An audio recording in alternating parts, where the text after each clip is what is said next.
Hi, Chair Kincaid and board members. Can you hear me okay? This is the recording secretary.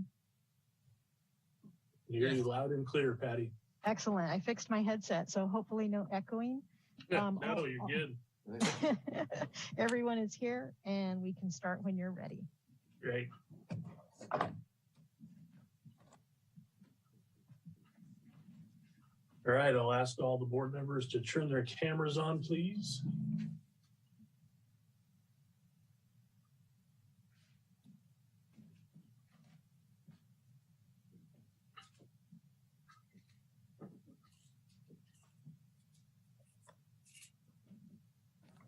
Looks like we're just missing board member Sharon. Is that correct?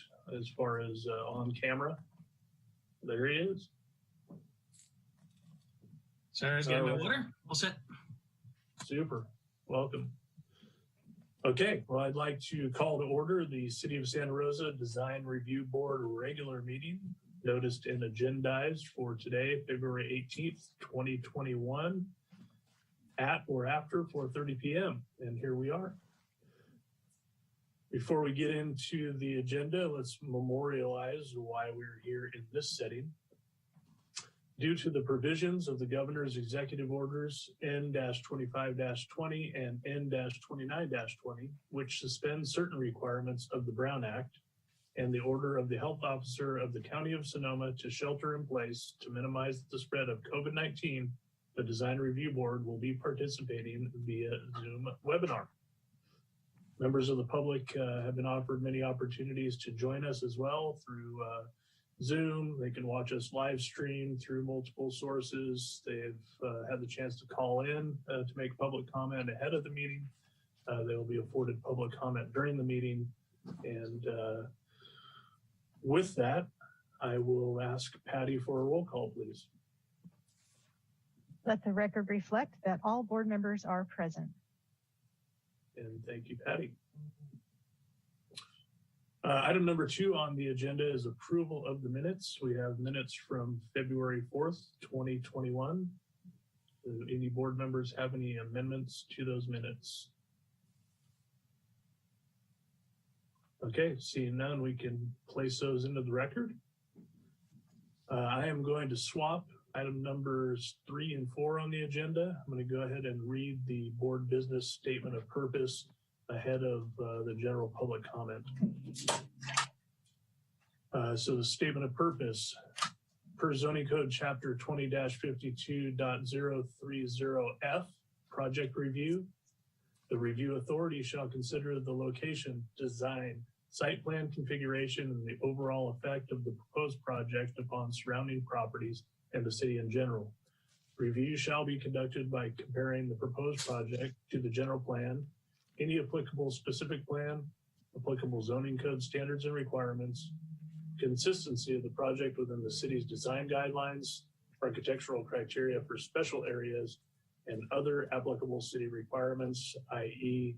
city policy statements and development plans. So that's the purview of this board. And so before I open up public comment, just wanted to say that this public comment period is on items germane to this board in general. Items before us this evening that are scheduled items will have their own public comments period when those items appear. So at this time, I will open up public comment. Public will have 3 minutes each, and we will start now.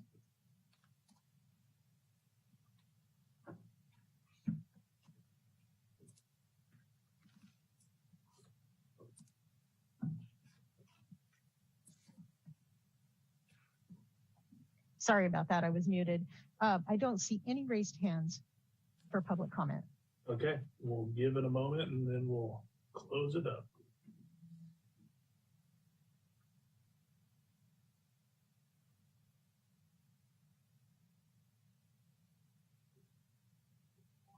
It looks like we don't have anybody wishing to speak. Great, thank you, Patty. We'll go ahead and close the general public comment period and move on with our agenda. Item number 5 is board member reports. I will start off, even though it's late in the agenda, and welcome our newest and returning board member, Mr. Michael Birch. Clap, clap, clap. Mr. Birch, would you like to give us a self-introduction? Yeah, great to be back, as they always say, right? Somehow you guys managed to make this harder instead of easier since I left. So just for what it's worth, this is crazy.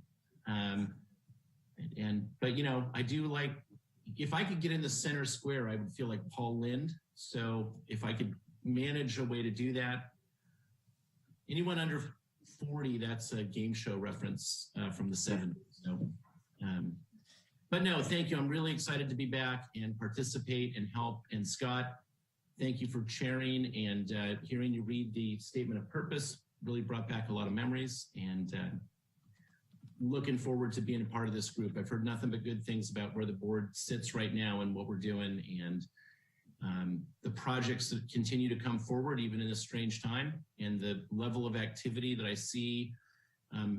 It is interesting, just quickly I'll say, to see the last projects that I sat on previously all coming to fruition now and being built. So I know sometimes this seems like a long process to get these things done. But with the little capsule in time that I have, it's cool to see Santa Rosa grow and expand like sourdough starter, right? So there's your pandemic reference. So thanks, and I am looking forward to being part of the team here.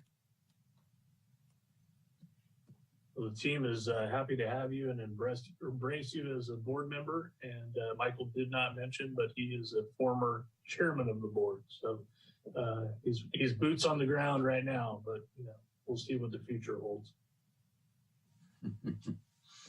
Okay. Any other board member reports? With that, we'll move on to department reports, and I see Interim Deputy Director Bill Rose is on the screen. Welcome, Bill, and take it over. Chair Kincaid, thank you. Members of the board, it's nice to be here. Nice to see you all. And Michael, welcome back to the board. Chair Kincaid, if I refer to Board Member Birch as Chair Birch, please don't take that as an insult to you. It's just habit. So it's great to have Michael back. I think I was counting, I think 10 seconds in, Michael, and you had all the board members smiling, which is what I recall you doing many times. So wonderful to have you back. No board member reports. So I think, one, we still do have the potential for appointment still with the board. So we'll keep, I have no news on that right now, but we'll keep the board up to speed on that as we have that information. So without any further ado, I'll turn it back to you, Chair Kincaid, and we can proceed. Thank you, Mr. Rose. Okay, item number 7 is statements of abstention by board members. Any board members needing to abstain from item number 8.1 or 8.2? Okay, seeing none, we will move on to our scheduled items. Item 8.1 is a public hearing for major design review, Good Onward Inc. cannabis facility located at 3192 Juniper Avenue, file number PRJ 18-082. And we have planner Connor McKay to give us a staff presentation, and I suspect that the applicant has their presentation ready as well. So with that, I will turn it over to you, Planner McKay.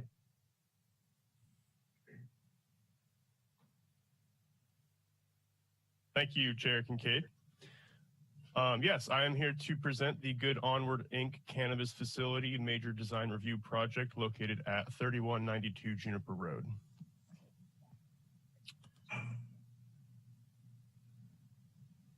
One sec. Okay. So I could not get the slideshow to be full screen without showing that weird presenter view. So this is what we were going to be working with today. So this is the Good Onward Inc. cannabis facility project is a commercial cannabis facility consisting of manufacturing levels 1 and 2. That'd be non-volatile and volatile manufacturing, commercial cultivation of 5,001 square feet or more, and cannabis distribution land uses. On January 14th, the Planning Commission adopted the mitigated negative declaration for the project and approved the requested conditional use permit. And tonight, the Design Review Board will provide design review for the project. The project is located at a site that is currently operating and developed as a construction storage yard and staging area on Juniper Avenue in the southwest quadrant of the city of Santa Rosa. And across Juniper Avenue to the west is county jurisdiction and is located outside of the city's urban growth boundary and sphere of influence. Some neighborhood context: we have industrial land uses to the north and the east, a single residential development to the south, and a residential development across Juniper Avenue to the west. Brief project history. The initial study mitigated negative declaration, or ISM&D, circulated for its 30-day public review period on July 31st, 2020. And like I mentioned previously, the Planning Commission adopted the mitigated negative declaration and approved the major conditional use permit on January 14th, 2021. The project site is located in the general industry general plan land use designation. And I have included some applicable goals that are related to the project on this slide as well. The project site is located within the general industrial zoning district. The required land use entitlements were approved by the Planning Commission. The Planning Commission also approved a parking reduction of 32.5% after making the required findings.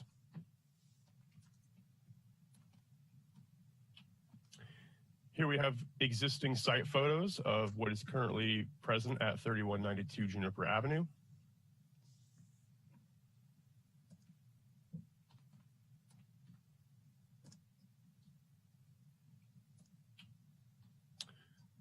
This is the approved site plan. The Planning Commission approval does lock in this site plan for the project.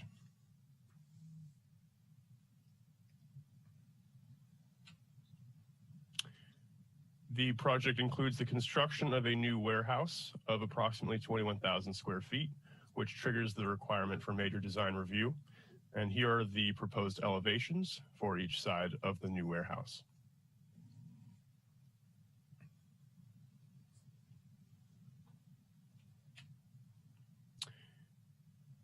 This slide shows the proposed materials for the new warehouse. The materials do incorporate similar industrial style design that currently exists on the project site and is located in the surrounding area as well. This is a rendering of the proposed street view from Juniper Avenue looking east towards the project site. As you can see, the project includes frontage improvements, including landscaping. The existing CMU wall is 8 feet tall and would remain to screen on-site activities, including parking spaces. The landscape plan is outlined here with some additional detail in this slide, identifying the various species of plants and trees that are proposed as part of the landscaping plan. These plants and trees are drought tolerant and also provide a attractive on-site experience for employees to use during their lunch breaks and other break times. The project site would be completely closed to the public though. I've included some select design guidelines that are applicable to the project. The project has been designed and conditioned to mitigate noise and light spillover. The project is required to comply with the city's noise and light ordinances.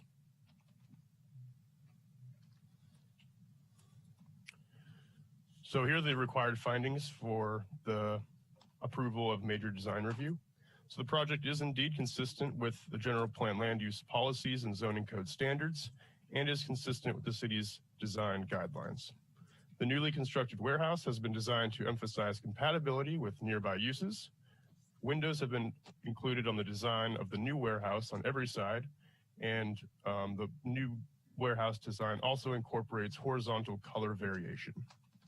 The landscaping has been designed to provide positive outdoor green spaces for employees.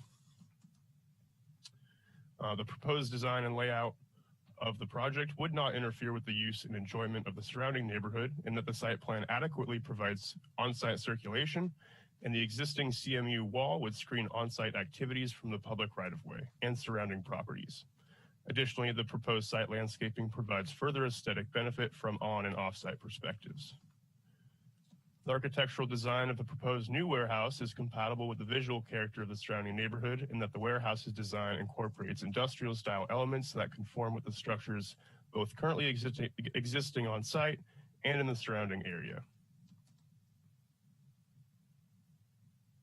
The development would not be detrimental to public health, in that the project complies with building and fire codes and includes the proposed widening of Juniper Avenue to maintain adequate site access. Finally, the project has been reviewed in compliance with the California Environmental Quality Act, in that an initial study mitigated negative declaration was adopted by the Planning Commission, which identifies and mitigates potentially significant impacts to a less than significant level.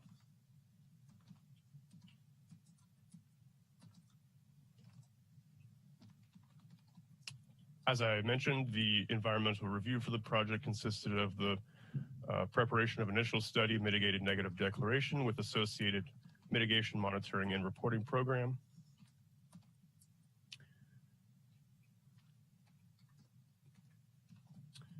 There was a neighborhood meeting held on January 16th, 2019. It had 3 attendees. These attendees opposed cannabis due to concerns of security risks and crime. I also received an email earlier today from a neighbor who had concern regarding the width of Juniper Avenue and its capacity to accommodate the land use. They also expressed concern regarding usage of private roadways as a result of the proposed project. And I responded that the project includes the widening of Juniper Avenue, and that illegal usage of private roadways would not be part of the proposed project. Wow. Staff review: the initial design for the warehouse consisted of no windows on the southern elevation, which is adjacent to the residential land use that exists there.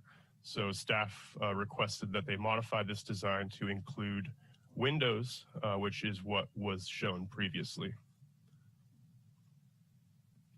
With that, the Planning and Economic Development Department recommends that the Design Review Board, by resolution, approve the design review of the Good Onward Inc. Cannabis Facility Project, which involves the operation of existing buildings and a proposed new 21,000 square foot warehouse consisting of the following cannabis uses at 3192 Juniper Avenue. I am available to answer any questions, and I believe Peter Stanley from Archaeologics is present to provide an applicant presentation.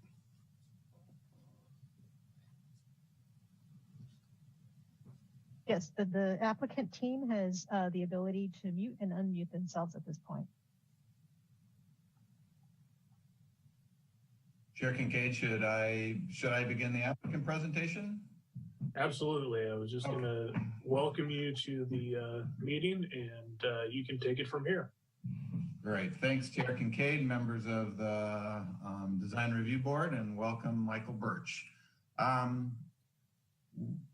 What you have in front of you tonight, and I appreciate the opportunity to present the project to you, is as Connor most efficiently talked about and talked very eloquently about the project itself. I'll go through and maybe hit some of our slides are the same as his, and we'll just try and get some more of the detail in there and then open it up to the board for questions.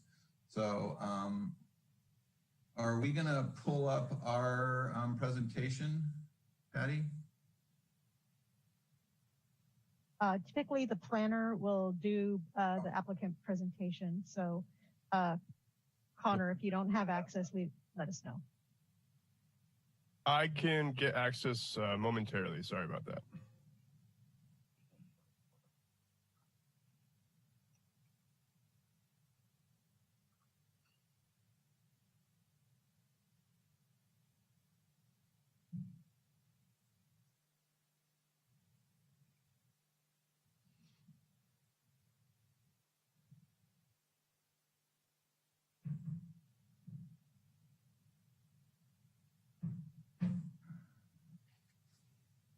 Okay, here we go.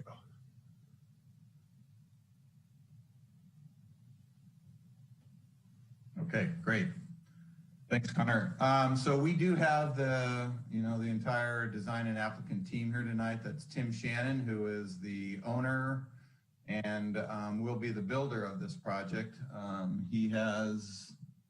This is his corporation yard currently. We have Steve Arago who is our landscape architect, and then Eric Wade from BKF Engineers, who can talk about any of the Juniper Lane and interior improvements that we've provided. So you can see from this that Juniper Avenue is sort of the bisecting point between the county land, and then the light industrial, general industrial area of Santa Rosa. Next slide.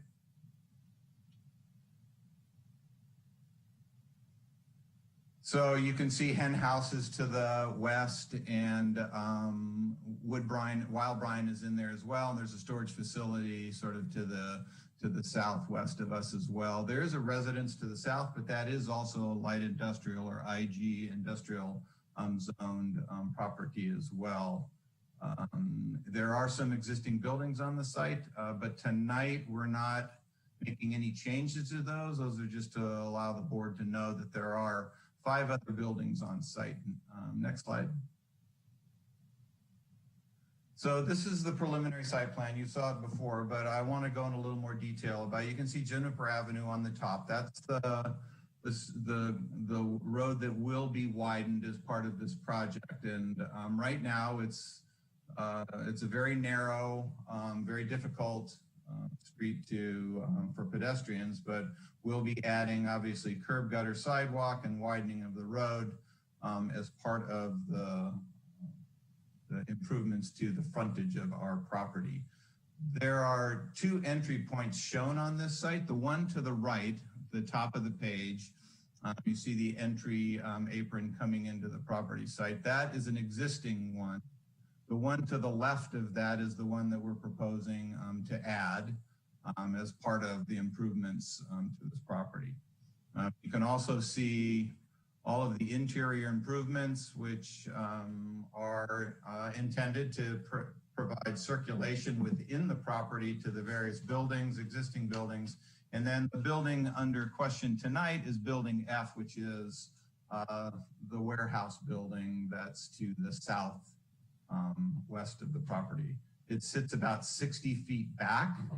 That the rendering that Connor showed in his presentation was an older iteration where the building was closer to the street. We've moved it back now in order to get relief from the street and as much relief as we could from sort of that public right of way there. Next slide. I'm going to turn it over to Steve Arago now. He's our landscape architect, and he can talk about both the landscape improvements along Juniper Ave, but also what our intention is on the interior of the project. Thank you, Peter. Can you hear me okay? Yes, loud and clear. Welcome. Okay, perfect. Again, as Peter said, my name is Steve Arago. I'm the landscape architect for the project, and the plans that we've prepared are going to significantly change the site, because as Connor described, the site is a construction, staging, and storage yard used by Tim Shannon for his current project or his current company. And so the only existing landscaping out there is, when Peter was showing that there is one existing oak tree on Juniper Avenue at the new entrance.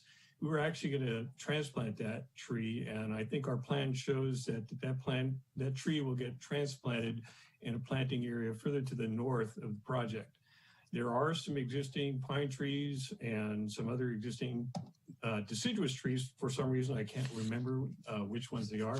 They will all be retained in that central courtyard, and as Connor mentioned, the central courtyard area will also retain an existing deck and a lawn area that will be used for the employees. And if you can recall the photos that were shown of the existing site that showed the existing landscaping, there's not much there. The green that you saw was probably the the non-native annual grasses that turn green after the rains, but during the summer, it's pretty dry. And so what we're going to do is we're going to introduce a lot of a lot of new colorful, drought-tolerant plants all over the project to create a lot of visual interest, not only with the trees, which we're going to plant crepe myrtles and some western redbuds, but we're also going to be planting a lot of the plants that you see you'll see it on the next exhibit. That includes plants like lavender, asters, other things to interject a lot of beautiful color throughout the site, because right now there's very little. So we're going to interject that. And along Juniper Avenue, we're going to be adding the Chinese pistache as a street tree. And if you know that street, there's nothing out there. This project will be out there like an island until other people develop along Juniper Avenue. But it will significantly change the look along Juniper Avenue in front of the project, as well as to the interior of the project. So if we can go to the next slide. And this again shows you a lot of the plant material, and you can see where we're showing some of those plants, the smaller flowering accent shrubs, again, like the lavenders and the yarrows that will be planted around. And we'll also be planting some colorful vines along the wall to, again, create some more color along the project. And again, those are some samples. We're also going to be having some bioretention for the bioretention basins, and those plants are showed over to the lower left-hand portion of the site. So again, you can see that we're going to be interjecting a lot of different plant material with a lot of different colors into a site that really doesn't have a whole lot right now. So if we can go to the next slide.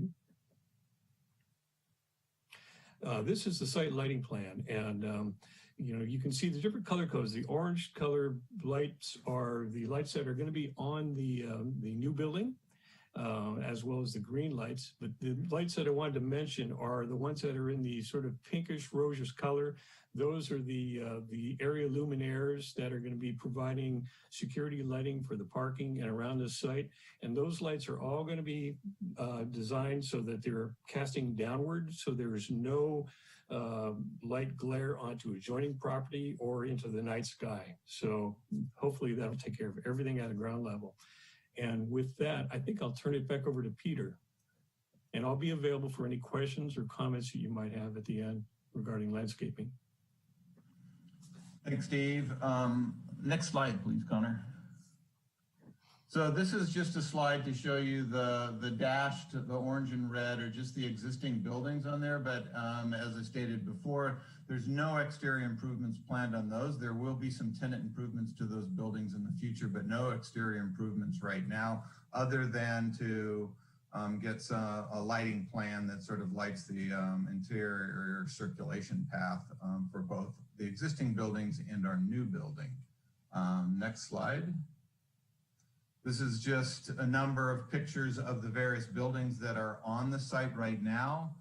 You can see there's a variation between stick-built and modular buildings, all single-story, all wood frame construction. Building F is actually an existing residential building that's on site that Tim Shannon's daughter is living in, and that will remain residential. So there will be not only the security system that's part of the sort of a cannabis project, there's also going to be on-site security just by the fact that somebody lives there.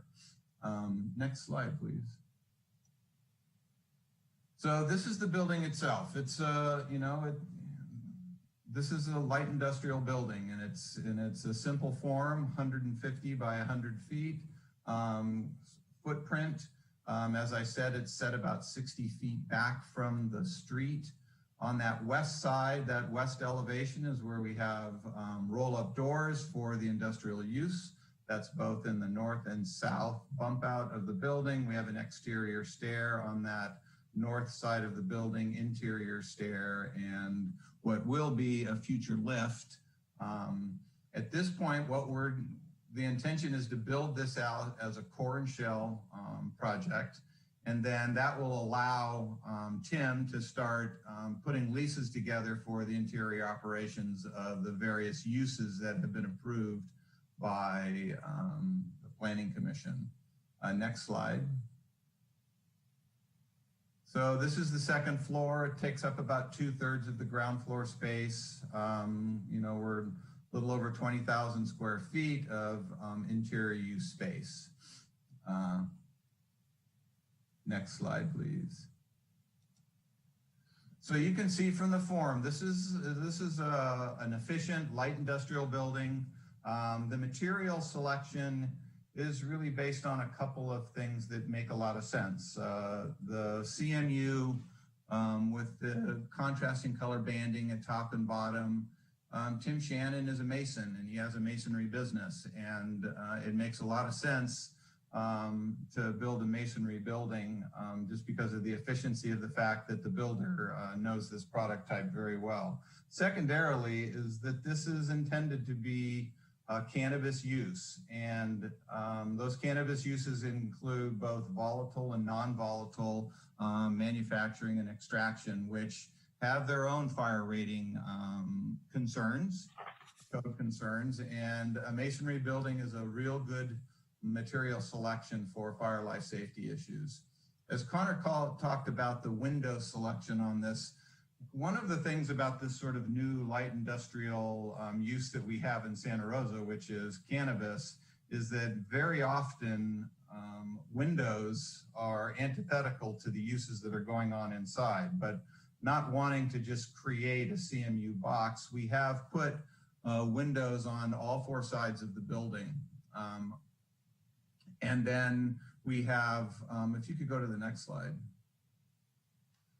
You can see the contrasting CMU, both top and bottom. We have aluminum storefront system, black aluminum storefront system with a tube steel awning that will go over those windows.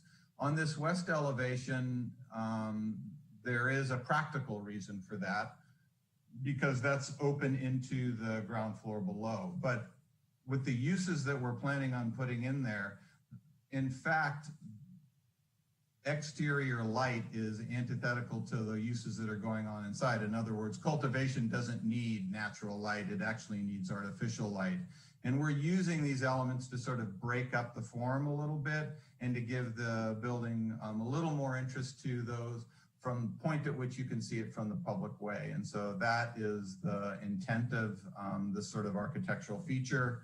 But as I said, this building it's going to be about 26 to 28 feet. It's got a parapet around it in order to try and screen mechanical equipment that would sit towards the center of the building. So it would put it well in excess of 100 feet from Juniper Avenue. And this building actually sits so far back from the street that it's not going to be a big visual part of that Juniper Avenue public way. Let's see, let's go to the next slide. So this is looking south on Juniper Avenue as it sits today. You can see the existing CMU wall on the right. That little dirt path that goes across the culverted ditch is the point of the next entry point that we would put in, which will match the existing one. If you go to the next slide. That the upper left picture there is the existing security gate, sort of a core 10 rusted steel, monument entry. Down to the lower right is the picture of the existing condition where we would knock out and create a matching entry gate and system there as well. So the intention is that these two gates would match, well, the second gate would match the existing gate. And if you could, Connor, if you could actually go back up one slide. This is the oak tree that Steve was talking about that will get transplanted, but you can see there's on the west side of Juniper Avenue right now, there's virtually no planting. And so the improvements that we're intending to do all along there is going to make this a much more pleasant street, number one, to walk on. There are cars that go up and down this. So this is This will make it a much more pleasant and safe environment. And with the street tree program and the planting that Steve has intended for it, this should be a significant improvement to Juniper Avenue. I think that's would wrap up our presentation, but as I said, we have the team here and Tim Shannon, the owner, is here. So any questions that the board has, we're happy to engage with you. Thank you.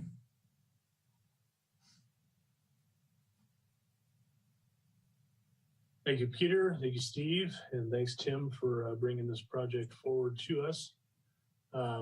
Before we get it into questions and comments of the board, I'm going to go ahead and take public comments so that we can incorporate any questions that might come out of those public comments into our questions and comments, if appropriate. So I'd like to open up the public hearing, and at this time, take public comment. Public will be afforded 3 minutes to speak on this item. Item number 8.1, which again is the major design review for Good Onward Inc. cannabis facility at 3192 Juniper Avenue. So I will open up the public comment period and public hearing. Hi, Chair Kincaid. So far, I don't see any raised hands. Oh, there's one. Okay, so we have one raised hand, initials B and M, and I'm going to, so you can unmute yourself and speak anytime you would like. Hi, good evening, and thanks for allowing us some time to speak publicly. We are homeowners that are on Oasis Drive, which is a private road that runs directly into Juniper. Because no studies were done about traffic flow from Juniper on to Oasis Drive, we are really concerned about the increase of traffic that will be coming from Juniper onto Oasis. We have livestock, animals, children, retired people. And no one maintains our road except for us. So an increased traffic flow would not only cost us money, but could increase, dangerous situations. Our road is not a very wide road it's basically the same size as Juniper appears right now. Increasing Juniper's road, expanding it, putting sidewalks is also going to increase people coming on to our private property. So most of the residents are concerned about it. We were not, unfortunately, aware of the very first meeting. So I wanted the board to understand that at one point in time, there was a gate at the end separating Juniper and Oasis. That might be a nice transition to bring back, which would make the residents of Oasis probably a little bit happier knowing that we're not going to have that increased traffic. And I'll yield the rest of my time. Of course.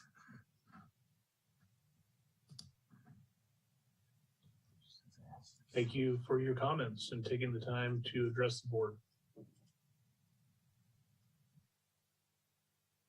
Okay, Chair Kincaid, I don't see any other raised hands. So if anybody on the attendee list, if you would like to speak, if you can raise your hand and we will unmute you.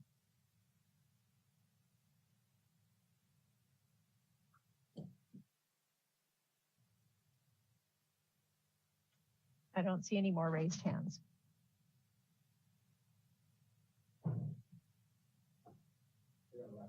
We'll just give it another moment. Okay.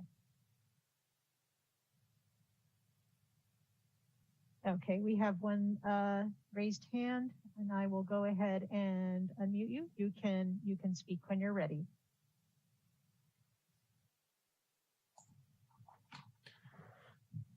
Can you hear me?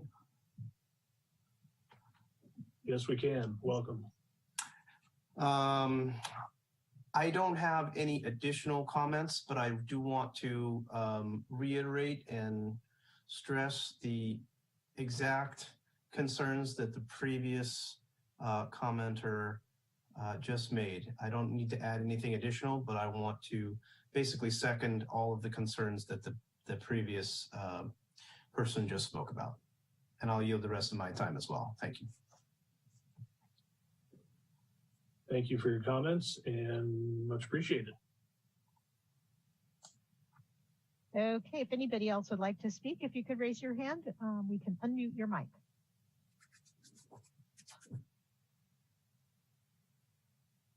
And Chair Kincaid, I don't see any more raised hands. Okay, at this time, I will close public comments and the public hearing and bring it back to the board. Let's go ahead and start out with questions only. This could be questions for staff or the applicant. Let's start with Board Member Wicks.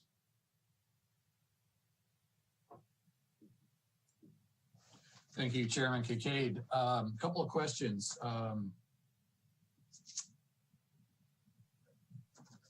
Oasis, is it a public or a private road? I'm looking on Google, and it looks to me to be a continuation of Juniper's single lane, but does go all the way out to not Stony Point, but connects to Primrose. Can staff or perhaps the civil engineer answer that first question I have?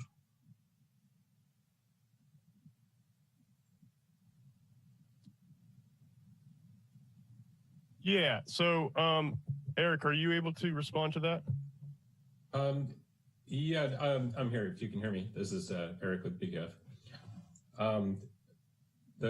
My understanding is that the traffic to and from the site would take Juniper Avenue to Bellevue Avenue, and the employees would access the site that way. I believe the public comment stated that it was a private road. I don't have any reason. I think you're breaking up on us a little bit there, Eric. I think the question is Oasis a public or private roadway? I don't have an answer to that right now. I can look into it now. All right, let me ask you a second question. The improvements specific to the project we're reviewing tonight, the graphic that I saw was a little unclear to me. Are you improving one half of Juniper and expanding Juniper to the east of where Juniper is now? And how far does the improvement go? Does it just go property line to property line, which is what I would expect, or does the improvements on Juniper go all the way to Bellevue? The conditions of approval require the project frontage to be improved to industrial street standard, modified industrial street standard, which is 30 feet, 2 14-foot travel lanes and a future parking lane. So it's set up for future improvement of Juniper Avenue. Now, from the northerly corner of the property to Bellevue, it's being widened to 20 feet wide for fire department access. Okay.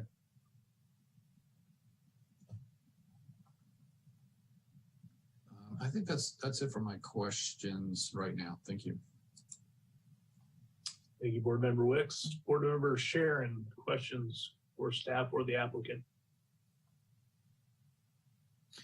Sure.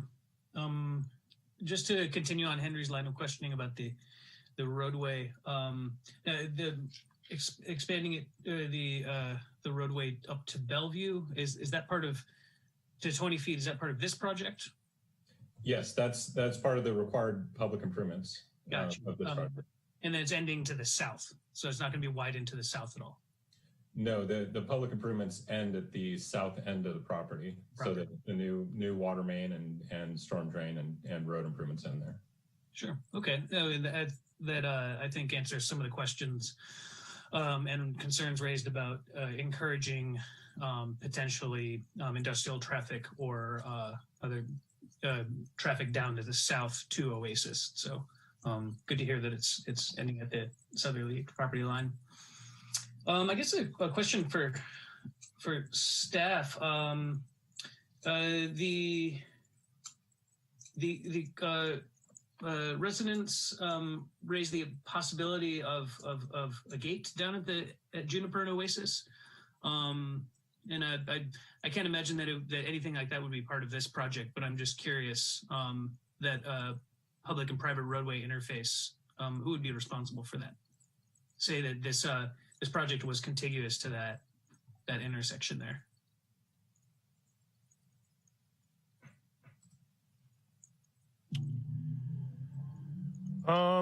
I am not sure. Andrew, are you able to answer that? Hi, yes, this is Andrew Triple, acting supervising planner. As we look at that portion of Oasis, just a couple properties in west of Juniper is actually in the county, so it is difficult for us to determine the status of that roadway.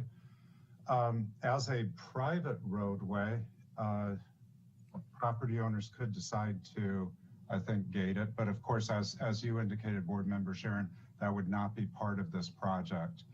The traffic impact study that was prepared as part of the project's CEQA document that was adopted, the mitigated negative declaration, did not anticipates nominal changes in trip generation in the near term when compared to the most recent permitted uses of the site.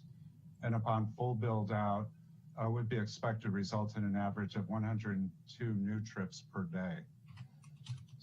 However, the study concludes that the change in land use would have a less than significant impact on the surrounding road network. Okay, great.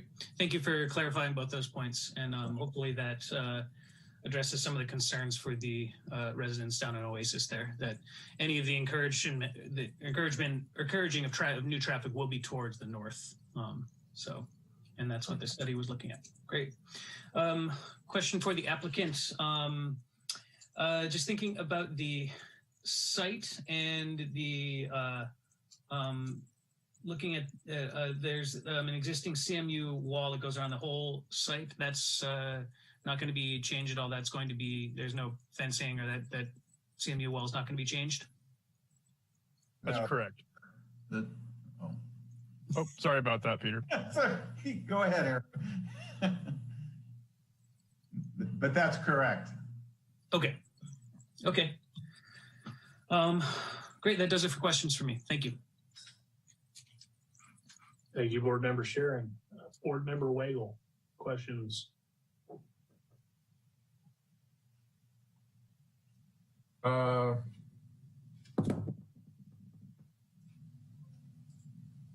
This is probably a question for Peter. I know it's nitpicky, but the trash enclosure, I just didn't see anything in here about it. I'm assuming it's just going to be CMU with a gate or something, right? Yes, you're right. It's not shown there, but yes, it would be. It probably would be a CMU with obviously a roof over it, and meeting all the requirements of. We also have, obviously, it's cannabis, so we have secured debris storage that we have to incorporate as part of the plan as well, and all of that obviously would occur behind the secured wall. But yeah, that's my only question. So thanks. Thanks, Board Member Wagle. Board Member Birch, you warmed up yet? Yep, we're here. So I think my only questions were around Oasis, and those have been answered. So really, no other questions for the applicant or the board or for the staff. Great, thank you. Vice Chair Hedgepeth, questions? Thank you, Chair Kincaid. Yeah, I had a question probably for planning staff. I noted that this whole area back in the 70s, 80s, through much of the 90s was industrial in this quadrant. There were some general plan updates back in about the 2004 world, where the property to the east is a property that has a designation for housing. Usually it's only a federally funded project that sometimes scrutinizes over dispersing federal funds, affordable housing, for instance. And there are questions sometimes with federal revenue about off-gassing or what cannabis may do in that area. I know that there's a lot of advances now with filtration. I don't know if this is really an issue at all, whether that was more of a question at the time that wasn't memorialized in policy. I didn't see, Andrew, from your work that there was a flag about that, but I just wanted to raise the question out of curiosity.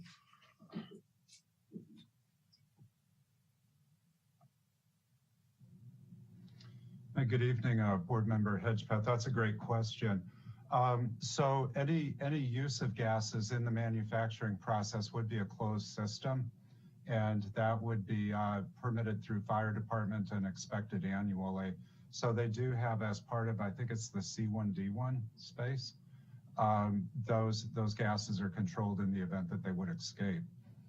So I don't think we anticipate any potential issues there.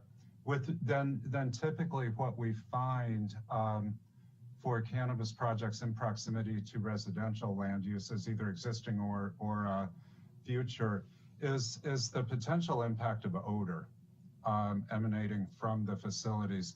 All of our cannabis facilities in the city of Santa Rosa are indoor facilities. We don't allow any outdoor cultivation or other uses. And the code's very clear that we do require mitigation, complete mitigation of all odor to a level undetectable outside the building. So in the event that those parcels that have a general plan land use designation, residential land use designation, should ever develop for residential uses, they could count on the city enforcing the odor mitigation requirements to the fullest extent.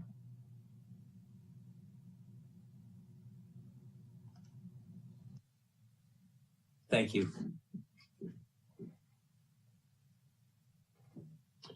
And I am going to apologize. I think this question might have already been answered, but I was fumbling around for information on it and it may have not heard it. But for the public comments that were made in relation to the traffic questions that were posed, could the applicant team kind of reiterate what the use is as far as number of employees? I see 10 at any one time during shifts, and traffic to and fro the property proper, just to memorialize it verbally here this evening.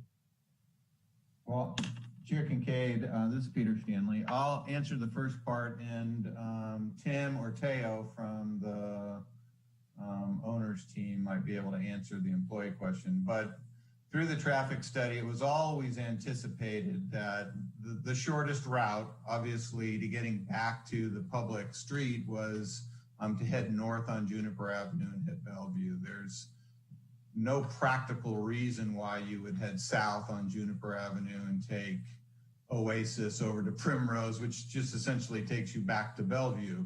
So the closest outlet back to major Santa Rosa streets is to head north on Juniper Avenue. In terms of what that means in terms of employees, maybe Tim or Teo could talk about, I will say first, we do not have all of the tenants in those buildings yet. And so that's future. There is an assumption of who's going to be in there and what those, and we did calculate based on that. So maybe Tim or Teo could elaborate a little bit more on that.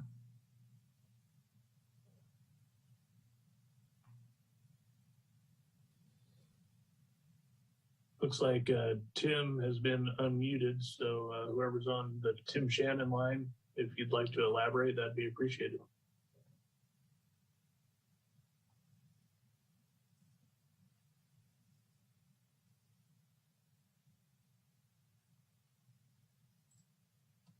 Okay. How about now, gentlemen? Can you hear me? Yes, sir. Welcome. Thank you. Tim Shannon speaking. We had a little muting problem here, so I apologize. I didn't exactly hear the entire portion of that question, but I'm going to chime in on what Peter was talking about. Yeah, the main thoroughfare from Juniper to Bellevue is the one I've used for the last 6 years. Quite frankly, I've only been down the south end of Juniper out Oasis maybe twice in the whole 6 years I've owned this property. once again, there's no reason. It kind of takes you continuing out into the middle of the country. There really would be no point in accessing Juniper Avenue from that south end. We anticipate any and all users of this facility to always access up to Bellevue and down to Dutton over to the freeway, which is where most of the traffic would be coming from. I don't know if I addressed your question. The screen was moving around and we missed a little bit of the question, but nevertheless, you can expand on that if you'd like to. Tim, could you talk about employees, number of assumed employees on the site? Well, this type of facility we're proposing, even if it was completely to be used up at all times, it really doesn't require a tremendous amount of employees to run the facility. I think Tail were in the neighborhood of, if it was fully staffed, at what was the maximum number at? 10 is what we would like. Yeah, we're talking 10 to 12 people, which is obviously a pretty small amount of employees for this amount of building space. But it's really all the cultivation and would require, and extraction required, just a few bodies in each building. Perfect. I appreciate you taking the time to verbalize that. It sounded, based on my listening to the callers from public comment, that they may have not been afforded to peruse the traffic study. So I just wanted to get that on record, and if they're still listening, that the traffic to and fro the site that we're looking at is probably not going to be all that much more dramatic than it has been over the past 6 years of use. So thank you again. With that, any other questions? I see Board Member Wicks raising his hand and Board Member Sharon. So let's go ahead, Board Member Wicks. Thank you, Chairman Kincaid. Follow up for probably for Peter, actually. The rendering, the artist rendering in our package, you said that was done when the building was further to the west on the site. Can you tell me how far that rendering represents, or how much further back is the current building from that rendering? That building is almost 20 feet closer to the street than what it is now. We are now 60 feet back. That was probably closer to 40 feet. Trying to get turning radiuses and a quick shot into the building. We've pushed everything now back into the corner to get as much relief from the street as we could. So it's probably, that was a year and a half ago, and an iteration from a year and a half ago. And it was, I'll say it was probably closer to 20 feet closer. So 40 feet back as opposed to 60 feet back where we are now. Okay, I drove the site today, and that 8-foot CMU wall is, at least from my vantage point, was pretty tall. And I think that's an optimistic look of the building. I don't think you're going to see it that much, especially with it 20 feet further back. But I'll save that a little bit more for my comments. Maybe I just don't have a green thumb, but every time I've tried to grow bougainvillea, the various houses I've lived in around the parts of Sonoma County, I just, it freezes and I lose it every time. And I don't mean to step on your toes, Board Member Sharon, but I'm just curious about that plant selection. And if it's a hardier bougainvillea that I'm not aware of, like to hear the landscapes architect's rationale for using that plant type.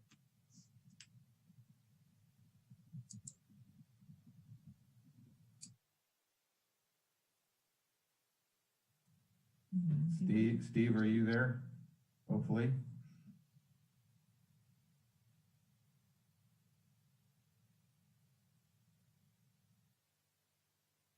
We'll give a moment for Steve to unmute himself, and if he's not with us at the moment or unable to, we'll go ahead and take that. Yes, Steve, if you can unmute yourself, there you go. Are you able to hear me now? Yes. Hello? We can hear you. Thank you. So I had a question if there was any report or study done about relative crime relative to the cannabis operation and the crime rate that we've had locally between Tobin Todd and Stony Point regarding other cannabis operations. Chair, looks like we have the wrong Steve. Yeah, we had the wrong Steve. And so Steve that was just speaking, the public comment period happened a little bit earlier. But since you were able to chime in, we'll go ahead and take your comment and get a response from the group. But we were looking for Steve Arago. Arago. Can you hear me now? Yeah. Bougainvilleas. Back to bougainvilleas. Yeah, this is an interesting question. I get it a lot. I think of what a lot of people think of as bougainvillea is a plant that's from Southern California and does very well in San Diego and Los Angeles. Well, it actually does much better up here in Northern California than you think. You know, and I actually have it in my yard, and I live in Petaluma, and I use a lot of projects. There's another project I did for Eden Housing in Petaluma where that client told me, you're going to have problems with that bougainvillea. And so I said, well, actually, no, because basically if the plant gets 6 hours of sunlight a day, it will do quite well. And it can be protected by being up against fences or walls. And we're going to put it up against that concrete block wall.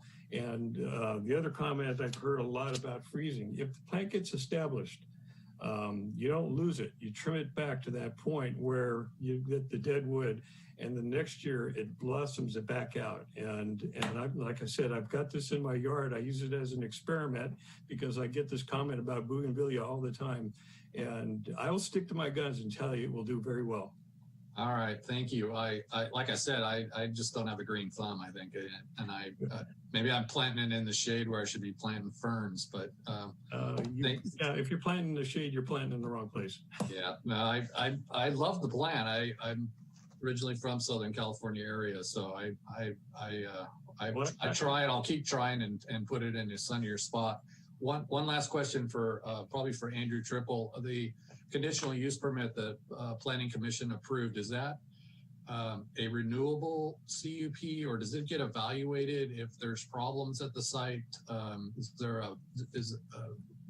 maybe from nuisance or whatnot? Is that permit revisited over time? Sure, that's a great question. So as with all of our conditional use permits, once the rights granted through the approved conditional use permit are vested through construction or operationalized, then those rights are vested for as long as the use remains active. So when a project vests their rights, then complaints or issues with the project, if they're violations of the city code, are then addressed by city code enforcement through the code enforcement complaint process. And then, of course, if it's other issues, then Santa Rosa Police Department would be available for contact as well. Having said that, so then the direct response is no, planning does not review approved conditional use permits on any basis once those rights are vested. But having said that, then the state, we do require dual licensing with a state cannabis operator license, and the state does do an annual review of those licenses. So I believe the state does look at those certain activities and such when they review that license.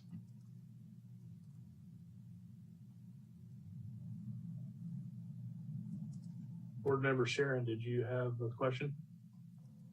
I did have a question, but first want to remind Board Member Wicks to stay in his lane.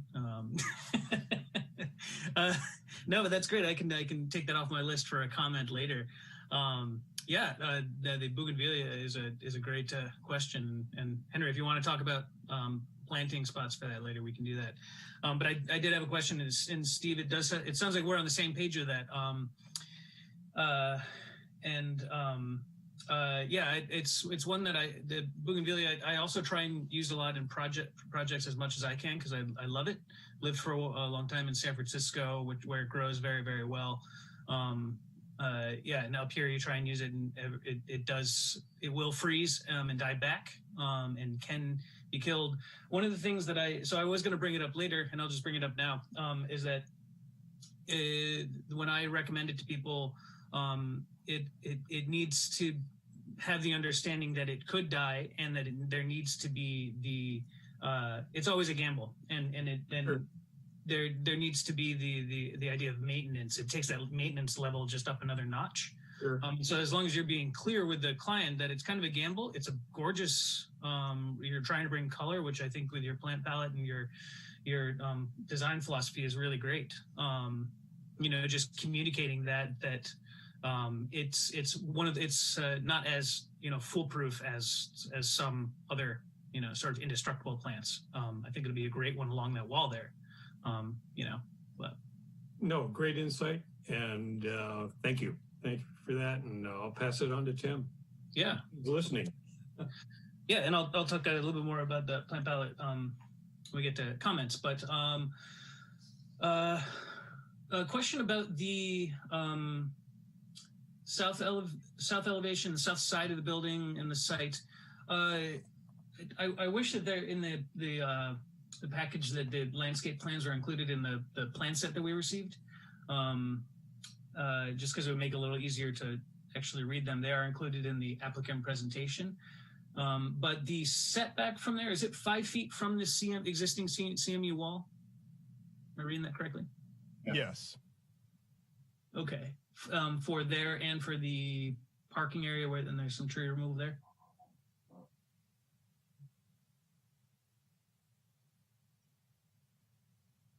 Just to the west. It's at the west side of the building. It says 5 feet also, as far as I can see. I just wanted to confirm that setback from that existing wall.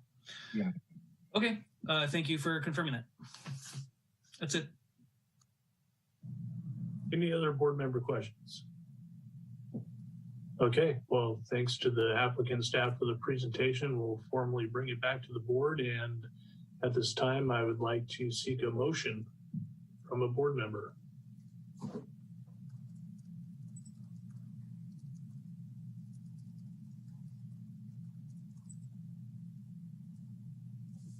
As we know, the motion gets us started on discussion.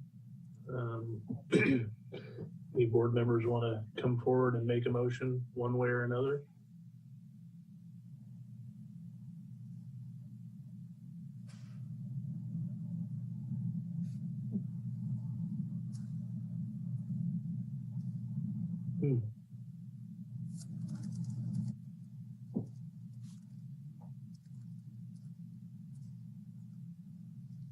All right, one more time. Any board members want to start this out with the motion so that we can have discussion?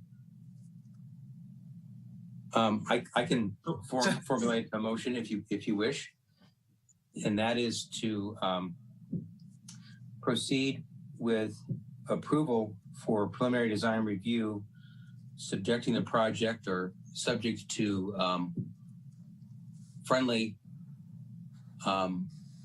modifications or comments about the project's architecture, and waive the reading of the text.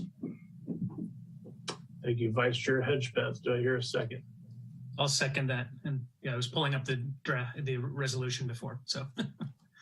And thank you, Board Member Sharon. So just to be clear, I'll read it into the record. This is the motion to approve the resolution of the Design Review Board of the City of Santa Rosa granting design review approval for Good Onward Inc. cannabis facility located at 3192 Juniper Avenue, APN 134-072-004, file number DR19-072. And Vice Chair Hedgepeth waived the reading of the text in his motion, which was seconded by Board Member Sharon. So we've got a motion and a second on the table. I'd like to start with comment. Board Member Wicks, comments, friendly amendments. Yeah, thank you, Chairman Kincaid.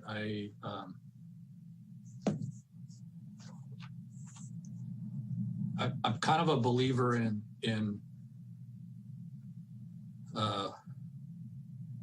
form sometimes follows function, and to put in windows in a facility that doesn't need windows seems like we're asking you to do something that the intent of the building doesn't do. I'd look to my other board members if you concur that maybe there's a better solution to windows and making the facility be what it is. And you know, there's a couple different ways we could articulate the building without having to put in windows that you're going to have to cover up anyway from the inside. But maybe that's the best solution if the building ever changed uses. But I think the setbacks are good. If there's a zero setback on the south, I could see the building eliminating that 5-foot setback. But I think it's fine. The landscaping is a little bit narrow in there, but I can see why it's cited the way it is. I think the landscaping plan is excellent. I think the improvements along Juniper are going to really spruce up that street. I too think that people we tend to take the least distance to a path, and I don't think Oasis is going to be impacted by people coming to and from this facility in particular. I think as Juniper improves over time, then people might take a shortcut down Oasis, but it's going to be one or two buildings further down Juniper. So I hope the neighbors aren't too scared by this project coming forth, and I'm glad that Juniper is going to be improved all the way down to Bellevue, because it's a pretty rough country road. In fact, I passed by it one time when I was going down Bellevue and just missed the sign, but it's a very small narrow street as it exists now. I think it's fine. I think the project's good, and we'll support approval tonight.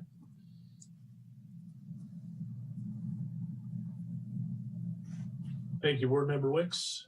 Board Member Wagle. Comments, friendly amendments? Yeah. So I think one of them is shall provide all relevant detailing for the trash enclosure. And then also shall provide all landscape drawings as part of the official submission package, as opposed to being in just an applicant presentation. Those would be my two shalls to kind of clean up the requirements of design review, I think. And then I agree with Henry on the windows. I guess I hadn't really thought about it like that until Henry said something. But I think in a way, the ArcLogix team has kind of started to establish a bit of a vernacular in a way, in terms of how the garage doors are set, and then there's windows above. At least in the front elevation, there's kind of this repetition and kind of mirroring that exists. So I think I'd be kind of okay with it, knowing how a cannabis processing facility works in terms of all the grow lights and all that other stuff that goes inside, and not having windows. But I wonder maybe if it makes sense to find a spot for them in some of maybe the office spaces. I don't know, or maybe a skylight or something. I just as a thought. And then other than that, I'm not in love with the tube sunshade thing. I think there's a much more elegant solution that kind of fits within the aesthetic of the CMU. I think they're a little fussy. And I think if you made them less fussy and more simple, maybe like, I don't know, a C channel, kind of just flat kind of shade structure with fins. I think that'd be really clean and elegant and match kind of what you have going on. And then you could do the same thing and create just an entry canopy to the main doors as well in that same kind of design language. And that's really, those are my only comments. I think I like the split face block. I think it's a more textual kind of fun way to deal with a very industrial space, and just give the building a little bit of character. And I think that's it. So thanks for submitting, and hopefully we get approval for you guys tonight and you can move forward. Thank you, Board Member Weigel. Board Member Birch, comments, friendly amendments. Great, yeah, no real comments. Just to respond to Henry's concern, and I do get it. I think it's just it's calling them windows when there are actually some really, I think, some well thought out articulation to break up what could otherwise be a really boring industrial facade. It's a building no one's going to see, so I think it is I just think it's mindful to do a little bit more. And if they're not windows, I mean, they're certainly not pastiche. They're, they do match up with, as Drew said, the roll-up doors. So I don't know that they're trying to fake being windows. I just think that they feel like a little bit of texture to what could otherwise be a very bland facade. Overall, I have no issues. My only real concern is that I think it's too bad this is a project that more people aren't going to see, meaning that I wish that these facilities had more employees. I guess they're just like data centers. They go hand in hand, maybe, data centers and cannabis facilities. But long story short, I'm pleased with the project. It's a lot of attention to a facility that's going to have a limited number of users in what's sort of an off-the-grid part of town right now. But I think that if we do end up with other industrial facilities or other projects that surround this, this will not be an eyesore, or how did this happen? So I support the project and look forward to voting for the approval tonight. Before getting comments from our second and motioner, I just wanted to clarify, we're talking about possibly using some other architectural articulation in lieu of windows. Which elevations of the building are we speaking of in particular?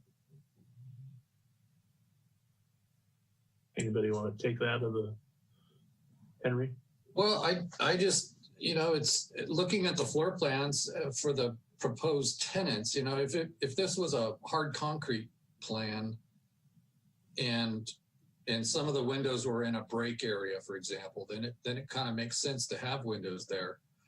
Where it happens that in a cultivation room or a potential cultivation room area, it's just going to be blacked out, and that's not uncommon.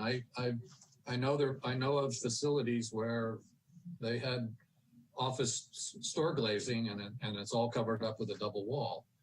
I was just wondering from my fellow board members if we could help the project and help the applicant by making those, instead of those being windows, it was a tiled area or a different textural material, and keeping the shape and the form, but not having it be a window that's never going to get cleaned. And I tend to agree with Henry. I also agree with Michael too. It is what it is, right? I think actually, not doing an expensive windows may be the way to go in terms of, kind of what Michael said, nobody's going to see it. But if they did something, like a tile or a different color of block or something, I don't know, that might be interesting. And then I don't know functionally how this would work, but I think for the what's purple, I would say, like the front office components, if you could get a little bit of natural light there, either through a skylight or I'm not exactly sure why there isn't a window in that reception access control, so you can see who's approaching the building. Maybe that's my not knowing too much about cannabis facilities, but it seems to me like that would be a really good spot for just like a window in the middle on that ground floor there, and maybe the applicant can address that. But that would be my thought. I'm cool with kind of either option. Keep them as windows, change them to some sort of textural material, and then try to get some sunlight into those office functions only, because obviously it doesn't work for some of the other stuff. Board Member Birch here. I would agree with the articulation having the canopies and having the representation of a fenestration is great. Does it have to be a window? Does it have to be expensive? I think Henry might have brought up the best point, which is it's going to be more difficult to clean glass. God only knows what are we talking about here? A 16-foot by 16-foot piece of glass is actually going to turn out to be. Is that going to be a second grid behind the other grid? Of how is that going to work? And then, what's the material that's covering the inside of the window to block it out? What's the lifespan of that material? It starts to peel on the inside. So, it's the elevation is handsome for an industrial building. You start to think about what that is as a window or a piece of glass. It probably makes more sense to be a recess with an alternating color of material, or don't pretend to be a window, but maybe change the gloss level. So I think to that point, I'm looking at the elevation. I think Henry really dug down into the function and maintenance of a window, and the expense of a window for the applicant. So I would be completely behind changing the way that worked if we kept the basic articulation on the facade and the rhythm, and kept the canopies and the grids and those sorts of things. We might be better off without any glass involved. So great, I appreciate the clarification. Board Member Sharon. Sure. To continue with this conversation a little bit, one of my comments was going to be about the south elevation. One of the things that you mentioned that you really tried to do, which is very thoughtfully designed all around the entire site. I really appreciate that. Mentioned four-sided architecture. The fourth side of the south elevation is just the 151.5 feet swath of CMU. And so, yeah, I like the idea of having that nod to the breaking up the big faces, and I think that can be also nodded to on the south side as well. And then my question about the setback there was that it's very close up to that existing wall, and then there is a property to the south, and there are structures and people there. Who knows if it'll stay its use now, or if the other thing's going to go there to be redeveloped. But to bring any of the articulation that you're doing around to that side as well. So complete the fourth side. You got three that are pretty interesting. There's part of the north face that I think could do with a bit more articulation as well. But I don't know if it has to be, for me, windows. I think you can do something more unique, go with some of your unique things. I like the ideas of tile or color change. It'll be a little bit cheaper. It's an interesting point about the maintenance of glass. But I'd like to see some incorporation of the south elevation as well. So let's see here. Go through my list. Yeah, definitely kudos for the thoughtful design. This is an enclosed compound behind the walls, and you're creating a very pleasant workplace for the workers there. And so, yeah, very, very thoughtfully designed. A question about the relocating the oak tree. I appreciate the idea of that, of keeping that. But in terms of, it's a 15-foot coast live oak. It's a nice one. But you could, you could either, so, okay, transplanting a somewhat mature oak tree there's always the possibility of mortality. You could just kind of get rid of that oak tree, and rather than having to replace it, either choose a coast live oak and go straight from a nursery specimen tree. You could really go with this. I like that you're bringing in the Japanese aesthetic of the borrowed scenery, Japanese design there. Bring that and choose, instead of this oak tree, which is a nice one, choose something else to make a specimen tree out of. You could save some expense there rather than digging it up and transplanting it. You're really having to baby it. Oaks they don't necessarily like to be transplanted like that once they've been in situ for a long time.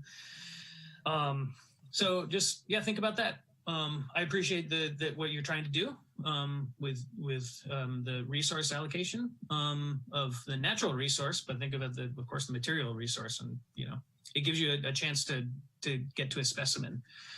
The plant palette is really is a very nice one. Again, bringing in the color, bringing in the low water usage, interesting plants as well. This is not your typical plant palette, which I really appreciate. We already talked about the bougainvillea. If the client's down for the experiment, yeah, Steve is great. Let's do it. Get more bougainvillea in town here. I'm always down for that.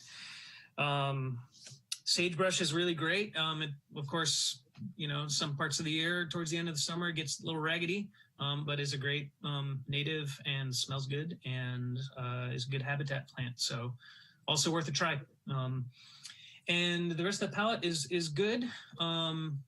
It's interesting that you talked about wanting to bring in some of the more unique plants with the bougainvillea. I'd say do that with your tree selection too. And that's a consider, it's not a shall. Just bring in some of the unique ideas, instead of crepe myrtle, do chalopsis or something. You're doing some interesting stuff with the plants, and just keep going with that. But I really like your idea of bringing in that borrowed scenery. It's one of my favorite concepts in design as well. And so again, thoughtfully designed. I think that can also be brought again to the south elevation. You're bringing in those redwoods to the north. The south and east corners are a little, you've got your 20-foot building, and that's sort of the forgotten side there. That's why I was wondering about the 5-foot setback. If you create a little bit more space, you could maybe echo the redwoods on the other side and do some planting of something to break up some of the building face as well. If it's possible to make a little bit more space there rather than 5 feet, you can plant more trees, taller columnar trees that could actually, rather than doing the tile work or whatever articulation we're kind of recommending for the other faces, you could articulate that face with trees. And with columnar trees, could be redwoods, could be columnar maple, something like that. Do something there because it is this 150 feet long face that is just facing that south elevation. And that's thinking also, borrowed scenery. What your building is going to be borrowed scenery for that south property. And so we got to think about what our scenery is in terms of our property that we're working on, but then how others are looking at it as well. And so I think something a little something along there on that south side could be useful. Let's see. That will take care of my comments. Thank you. Thanks very much for a great package, and Drew, thanks also for bringing up including the landscape plan into the plan set again. Thank you, Board Member Sharon. Vice Chair Hedgepeth. Comments and friendly amendments? Yes, yeah, comments first. Well, thank you, everyone. This has been certainly a very thorough look at a project that's well conceived. I just want to mention that this is a robust and well thought out way to address this project with this kind of product. It's a very expensive, valuable product. And the reason I brought up the whole thing about ventilation is that this is such a contained and engineered arena. And as Andrew Trappell mentioned, no odors shall escape. It's this durable, in many ways, politically buoyant project that is not going to release its odors about. The whole question about how the odors go through the building and the reason for the window discussion, it's very interesting to me. I liked Henry's comments about the purpose of windows being I'll use the word feigned. And the question of some other modulation up there maybe doing this. I'm a go on no windows. I know that in the office area, that it's the whole question about ventilation and so forth. You want to have people obviously enjoy their job. And the way of getting out of the building and being in landscaping and then going into the building, there's shifts here. I don't know, there's like 5 or 6 different rotations. There's all kinds of things moving. I'm certainly game on letting the building just function as it is with, I don't even think skylights are in the picture because they're worried about people going in there and with a helicopter and maybe pouncing through them. I'm not sure, but these are super, super tight buildings because of the value of what's in them. And maybe that would soothe the neighbors more. On the subject of plants, and I don't want to get in Adam's lane at all, but the whole bougainvillea thing, I'm fine with whatever happens to bougainvillea. My thought is that there isn't necessarily recesses, but if you had some kind of a metal grid that something like Virginia creeper could go in. Virginia creeper is weak enough as far as someone in a ninja suit jumping a wall and climbing Virginia creeper. What's he going to bash into, or she? What can they do? But I think the idea of losing the outrigger tube trellis altogether, that was a concern. Well said from Drew, is don't have any trellising because you don't have a window. You're not letting heat in. Lose the trellising. And in my opinion, instead of some kind of a color inset, allow a little bit of a shadow pattern. And the idea of some hardy other vine complementing the bougainvillea. There's nothing planned to creep up the building, but I'm rather curious. It's kind of a lyrical idea, but I've just saved all window costs, all header costs, and by simply applying something that may only offset the wall 3 to 4 inches in a grid, and then perhaps allowing nature to say hello to that. I'm a big fan of, I have them around my house. Kiwis do very well, male and female. It's not to be seen except they do their mating at night, so you can't look, but they require a male-female plant, but that's a wonderful plant. And maybe it's a little too robust because they get big and they do fun things. But anyway, I think on all fronts here, it's a rural area that's sourcing. And I don't in any way want to step on neighbors' toes that may want to be there for years. You can make goat soap and raise goats next door here forever, or it can turn into other things. But my closing comments are, I'm game on perhaps some of the kind of landscaping affecting those walls. Maybe I have a more banal effect on just the blank walls or left blank. I'm good literally with having elevations, and I'll just say this very quickly. The elevations that could sport this trellising above the garage doors, that makes perfect sense. And I'm not really forcing it where you don't have it. I'm thinking of the east elevation, maybe up there. So it's kind of the west and the east. And I'm really game for plants doing the work. You can actually freely, if anyone's driven down a freeway and see sound walls, particularly around Palo Alto, what Virginia Creeper's done, just the music of Virginia Creeper going up miles and miles of sound wall is a delight to me. So those are my remarks. Thank you. Can I add one thing, Scott? Please, Board Member Sharon, go ahead. Yeah, and Warren, right as you were you were raring to go there and talking, I was in the midst of looking up some vine species as well, because I was thinking the exact same thing, that there are the Virginia creepers one, the creeping fig, the Ficus pumila, which also grows tighter to the building, having something that will grow up the building and is not climbable, which is definitely what you want. But I think that is a potentially cheaper and more, like you say, lyrical way of actually doing that. So I'm all, yeah, I agree with that as well. Great, thank you. So I'm wondering in crafting this as a motion and the friendly amendment to it, is it that we could allow for all windows to be eliminated? Or do we want to specify certain sides of the building? I've kind of heard certain sides of the building, but also that all the windows could be eliminated. So I'd like to get some consensus around that. I understand the variations of articulation to consider, but Board Member Wicks, you want to take a shot at that?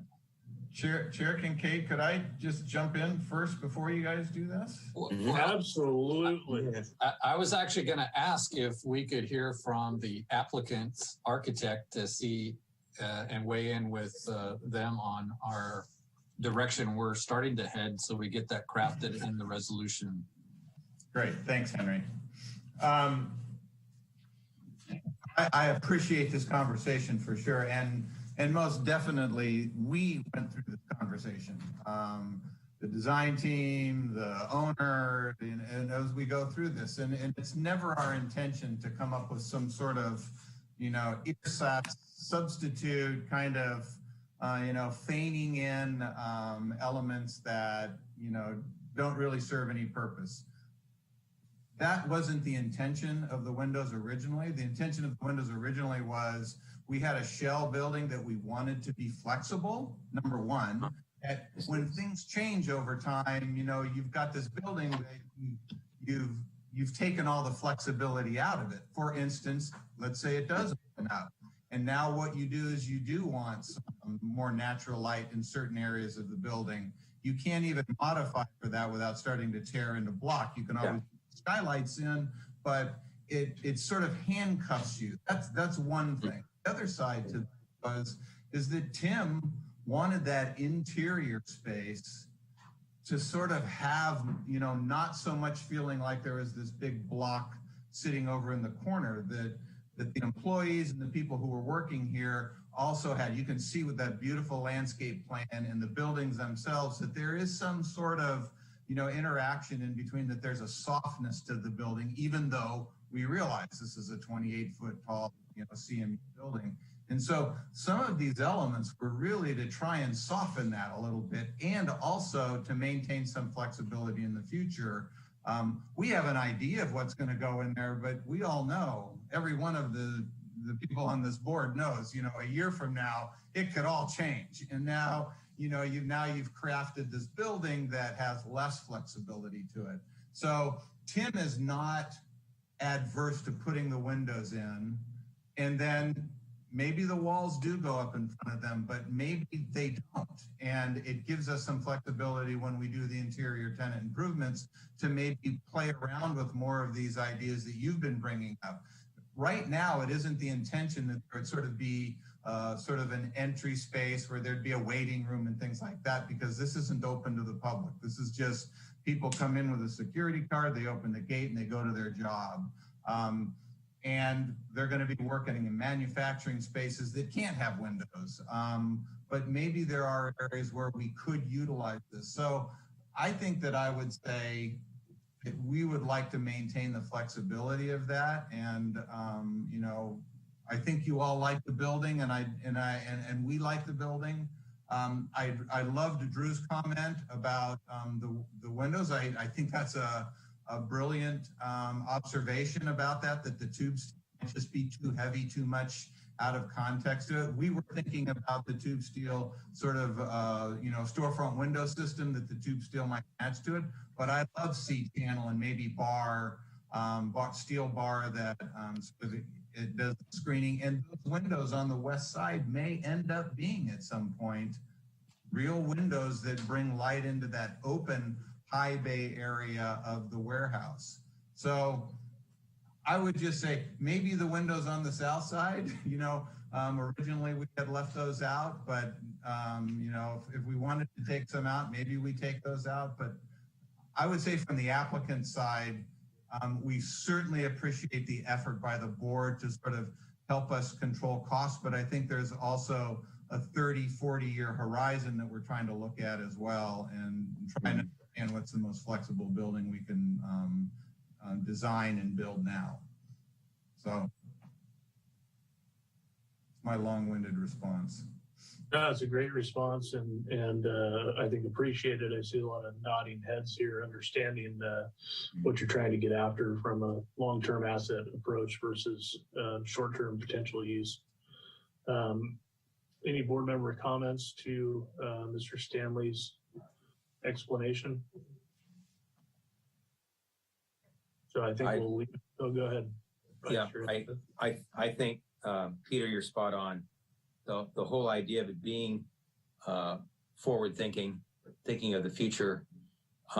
If more buildings were like this, we'd save a lot of money, and that's a whole other subject. But a 10-4 on that.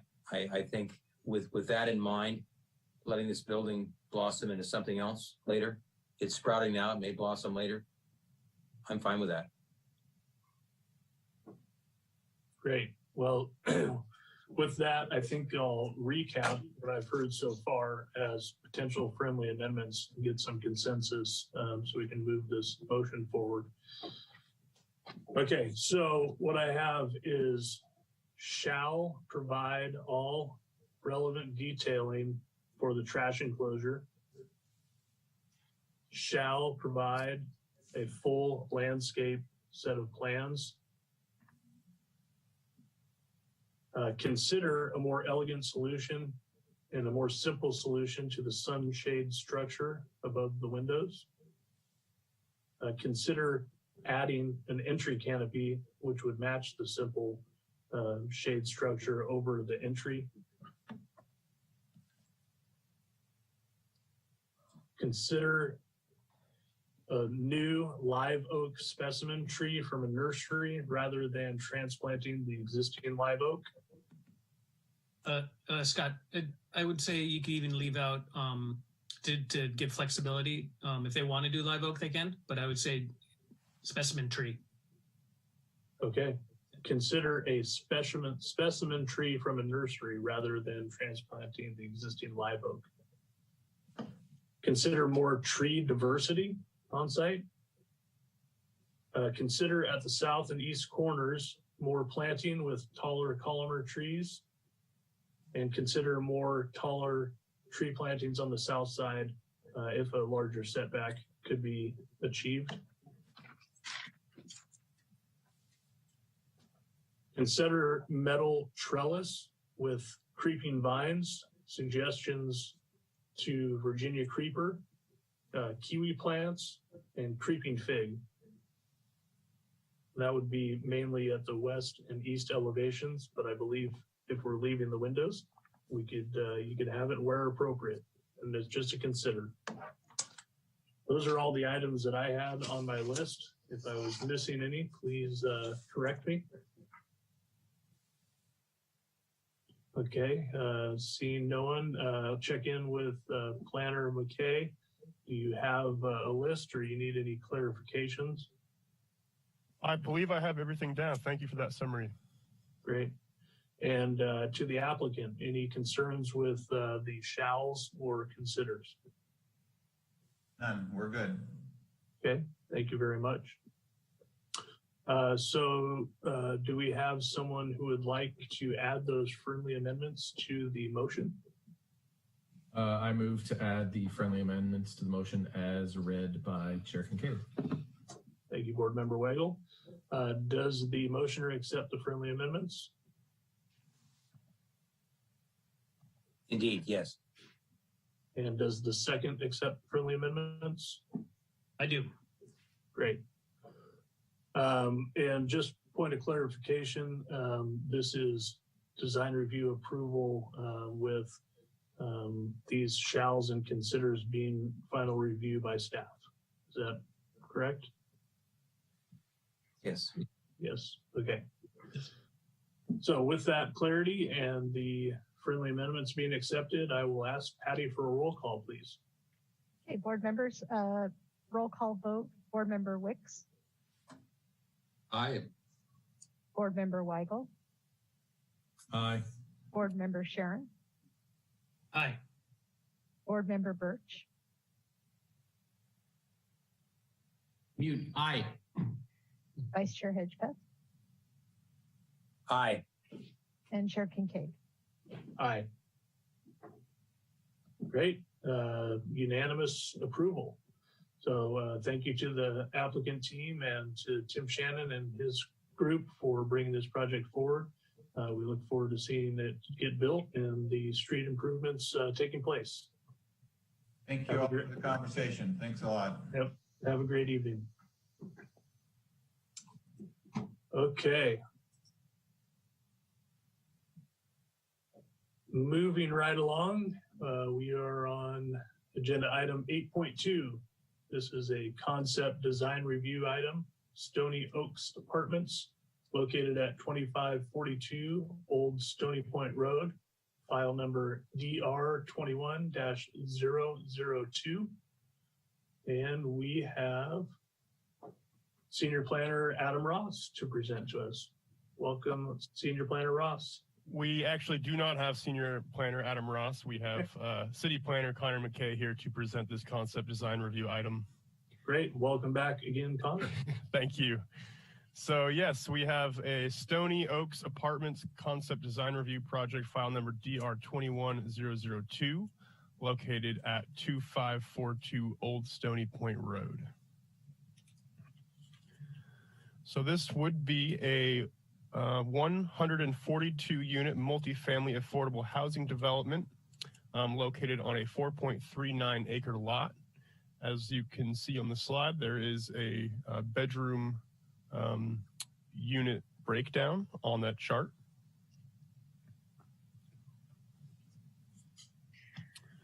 So the project site is located at a currently undeveloped parcel in the southwest quadrant of the city of Santa Rosa. Oh, I still have my camera on. Sorry about that. The west side of the project site is currently, there's a grove of trees that is anticipated to be maintained throughout the proposed project development.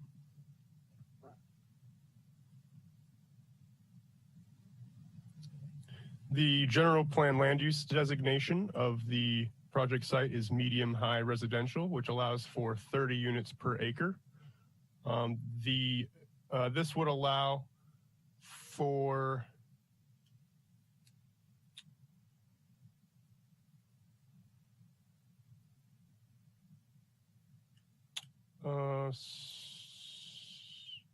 apologies. So the project is seeking a state density bonus because the proposed density is greater than the general plan land use designation allows for, by about 15 units, which is what I was looking for. But yeah, I believe the proposed project includes about 15 units more than what would be allowed by the general plan. So a state density bonus is being sought for approval. And the zoning district is R330, which allows multifamily by right and establishes a maximum building height of 45 feet. Here we have a conceptual site plan. As I mentioned, the western edge of the project site is currently features trees, which would be, for the most part, maintained. And the site, it would be accessed from the west via Old Stony Point Road and from the south via Hearn Avenue. I'm going to flip through floor plan and elevation slides, but I have the applicant team, which is prepared to provide greater detail and discussion of these features of the project.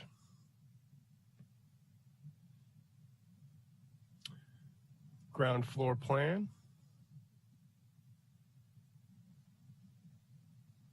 Zoomed in on certain sections of that ground floor plan. There are also on-site amenities such as a learning center and community room.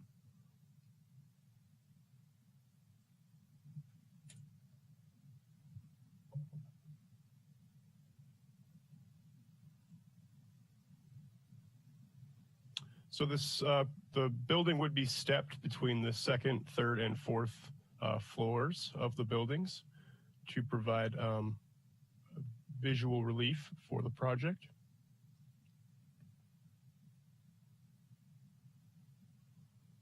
Unit plan.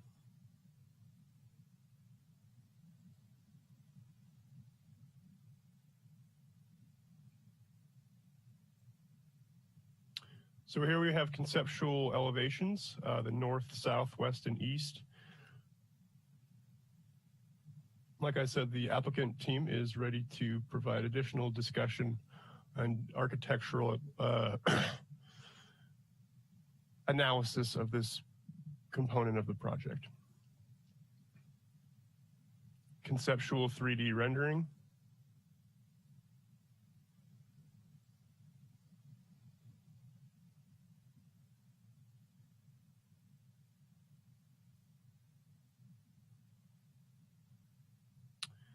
Color and materials board.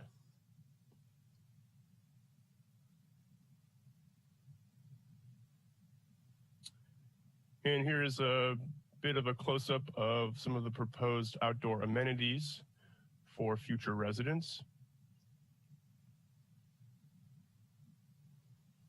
Continuing with trash receptacles and benches and bicycle rack elevations.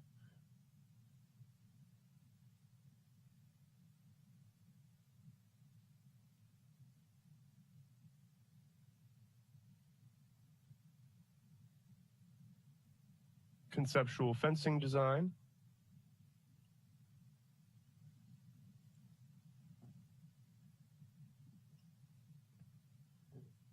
Conceptual landscape plans.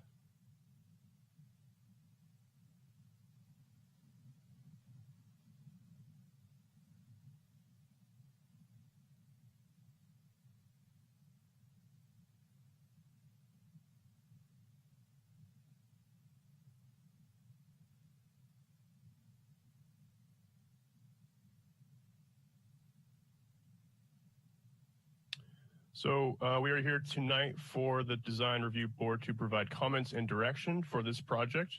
The project is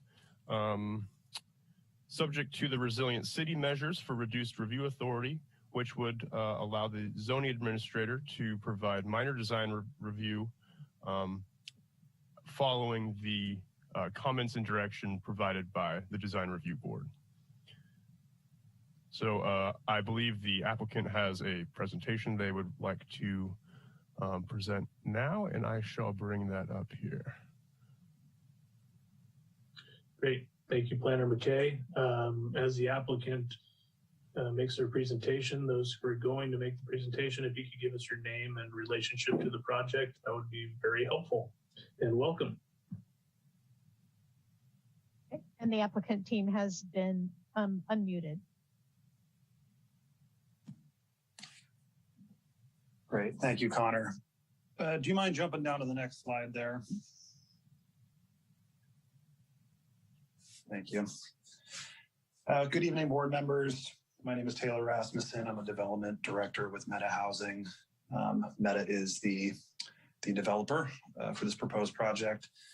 Happy to be joining you all this evening and looking forward to hearing your feedback on the proposed design. Just a quick brief background on Meta. We've been developing multifamily housing throughout the state for over 25 years now. And our main focus is really ground up new construction of 100% affordable housing. So on this slide, we just have some quick kind of financing stats and units delivered to date, as well as projects completed.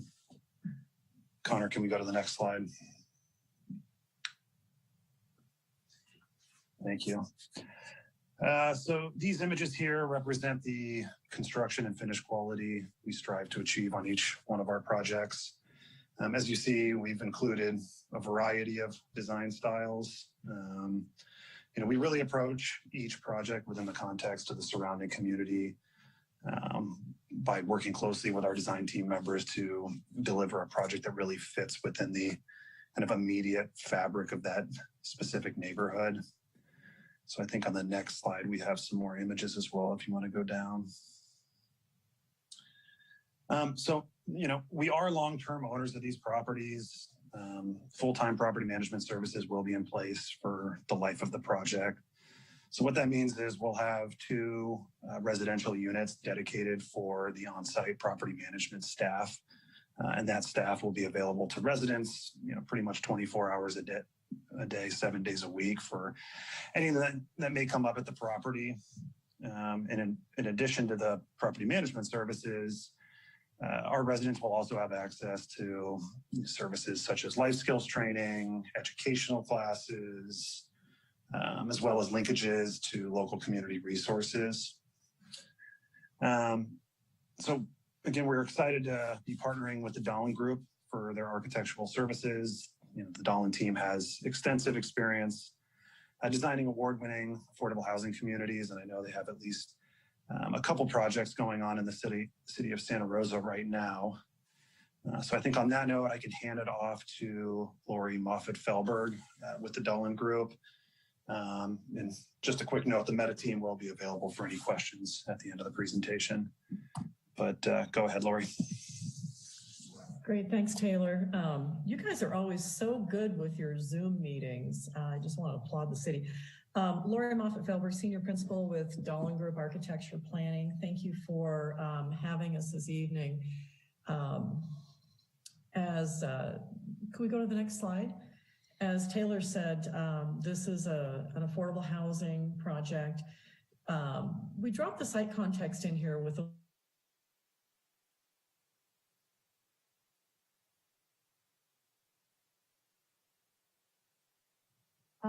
we can't hear you, Ms. Felberg. Oh, yes. There you go. Okay, you're back now. I'm going to apologize. My internet's been going in and out, and I wasn't sure if it was on your end or my end. I'm probably just going to keep talking, but it's been freezing here and there. So I do apologize, and if you want me to back up, just interrupt me. And so we just kind of roll with our Zoom world these days and our internet instability.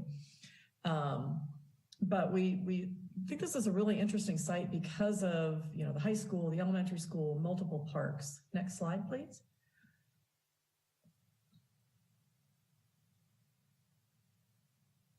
And here's a close-in of the site. It's a very rectangular site that touches down on Hearn Avenue, but takes direct adjacency to Old Stony Point Road.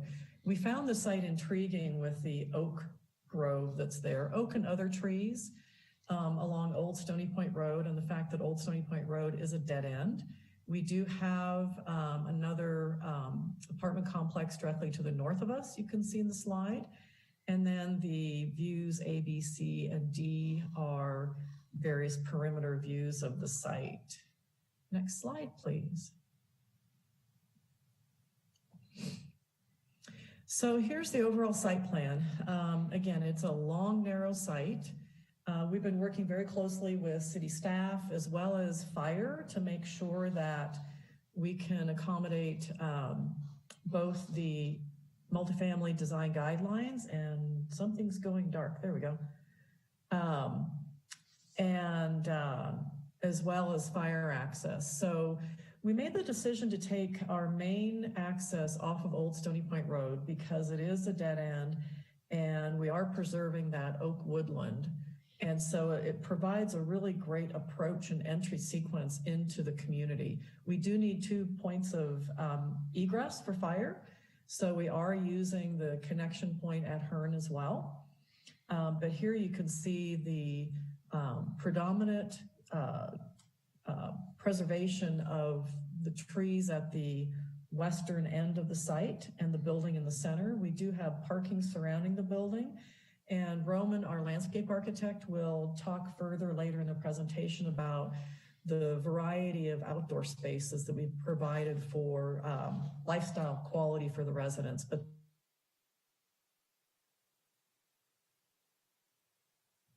we just lost you. You might want to pause, Lori.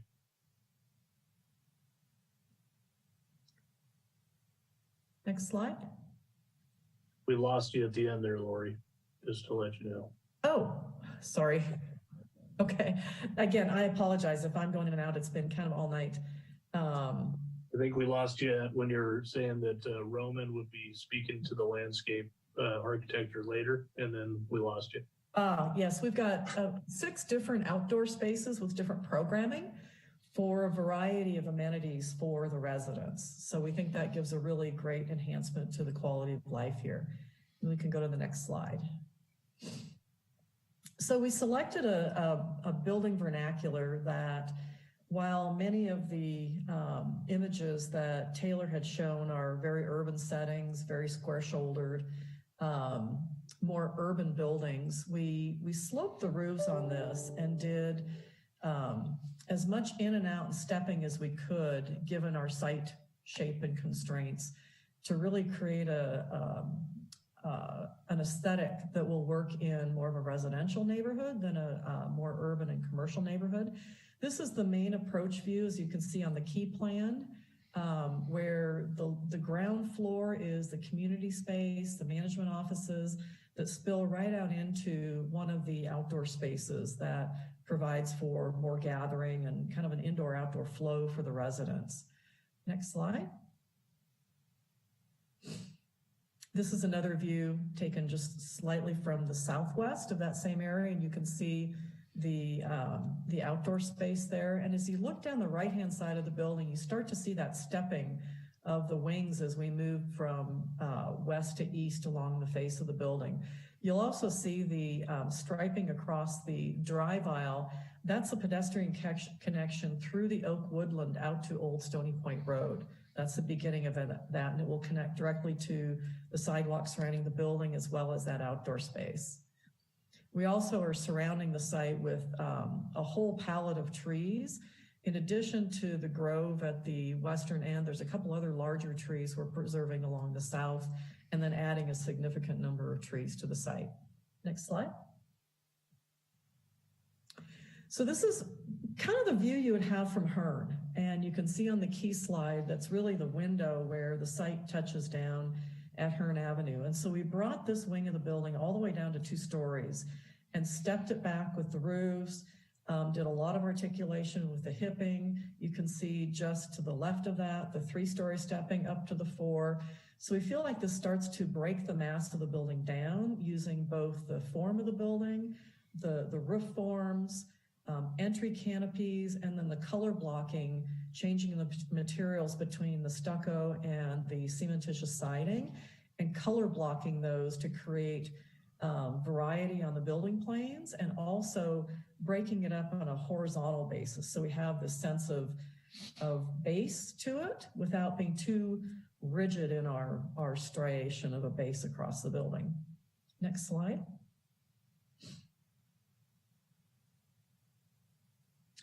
And here you can see the elevations. I mean, we include the elevations, obviously, but we work in 3D, we design in 3D, and particularly with a building like this, you're never, ever going to see this elevation like this, but we do include them so you can see the patterning and the color blocking and the variety of massing in the roof forms. Next slide. So here's the color and material palette. We really took inspiration from that woodland on the west end, and using a mix of the panda white, which is a very neutral, warm white, into a warm gray, and then 2 different colors of green that complement that. Really looking towards, the cycle of leafing on those trees. It's a beautiful mix across the seasons.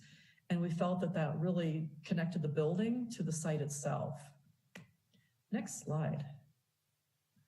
This is where I'm going to turn it over to Roman, and he'll jump in and walk you through the exterior amenities and the landscaping.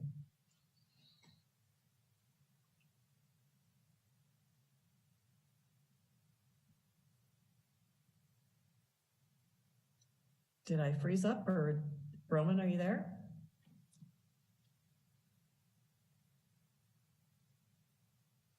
Hello? We can hear you. Roman might be on mute. Let's see, let me double check here. Okay. Oh, yeah, I'm sorry. I didn't see Roman on the list. So, okay, Roman's unmuted now. Sorry about that. No worries. Thank you. Okay, can you hear me now? Loud and clear, Roman. Welcome. Great. Thank you very much. I've been speaking for the last 15 minutes, so sorry. My name is Roman DeSoto. I'm with R3 Studios Landscape Architects, and we're very happy to be here tonight to explain the landscape architecture. And first, we'll start with the slide in front of you. I'll give a general overall kind of thought about an explanation about the site plan, and then we'll kind of move through the various outdoor amenities and rooms. As Lori said, one of the things that we are celebrating here is the existing oak grove to the west and maintaining those trees there, but also adding a few extra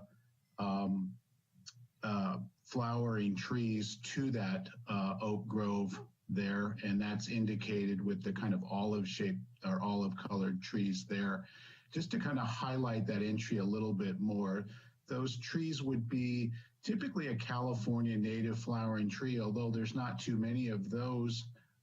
So the next best thing is to go with something that looks fairly native, such as a cercis tree, which looks very similar to our western redbud tree.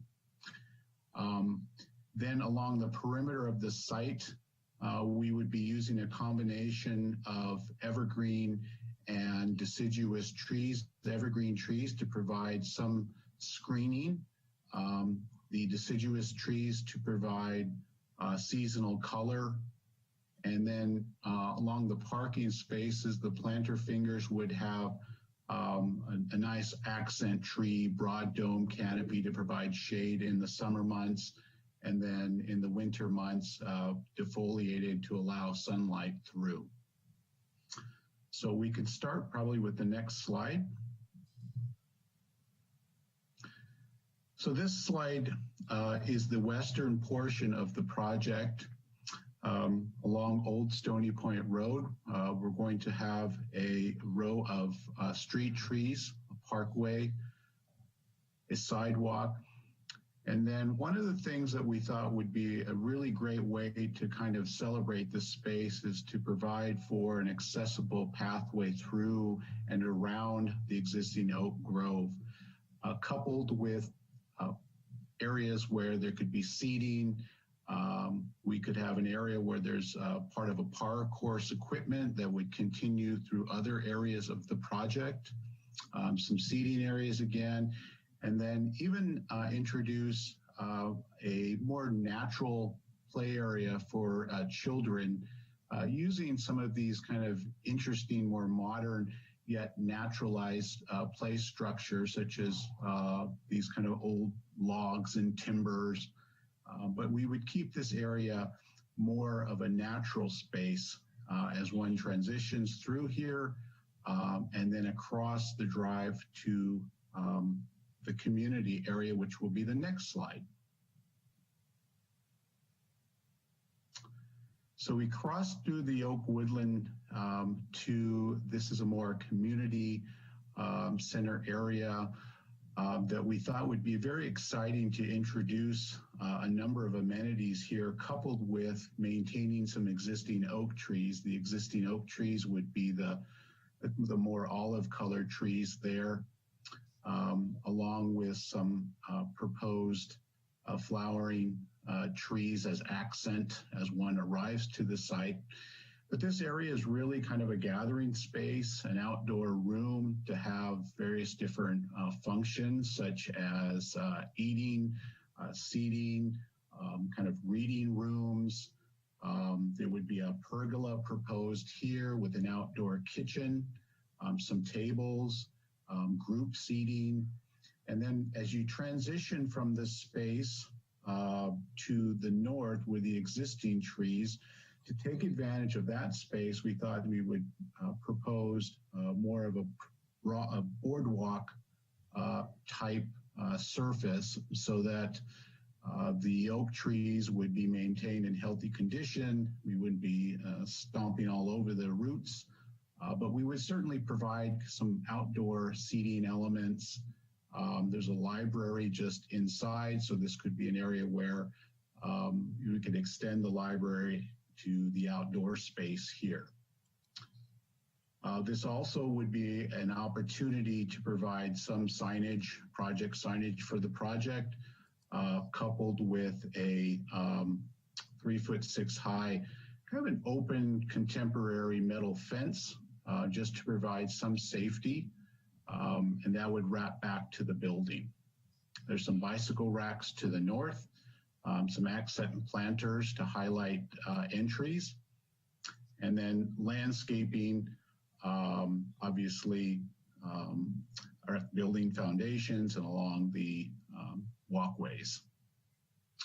Okay, next slide.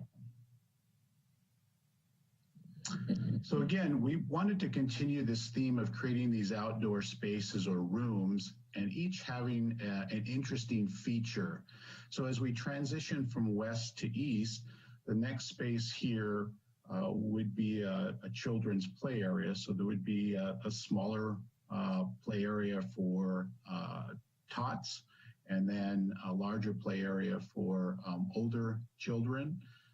We'd be using a rubberized surfacing here, along with pavement and seating areas, bicycle racks, waste receptacles, and then again, kind of a 3'6" high contemporary fence to provide some safety measures from children exiting out into the drive.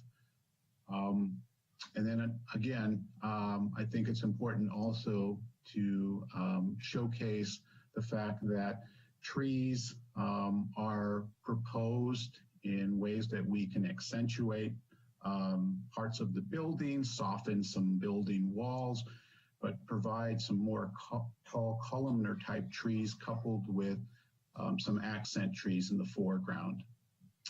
And then continuing east here, this would be the other portions of the workout or park course. So we thought this would be an exciting place to have a couple of workout stations. And so the circular spaces there would be more of a rubberized surface coupled with some workout equipment there. Okay, next slide.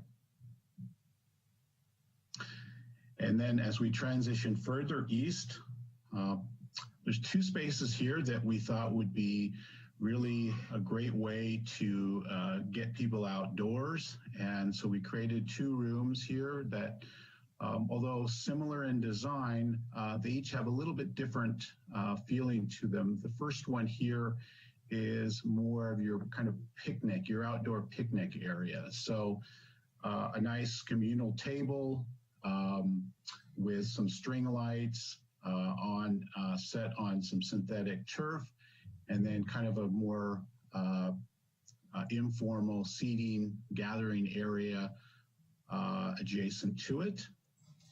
And then further to the east, the farthest space to the east, would be another kind of outdoor dining space or room, but this would be more a little bit more formal, just in furniture, in the amenities.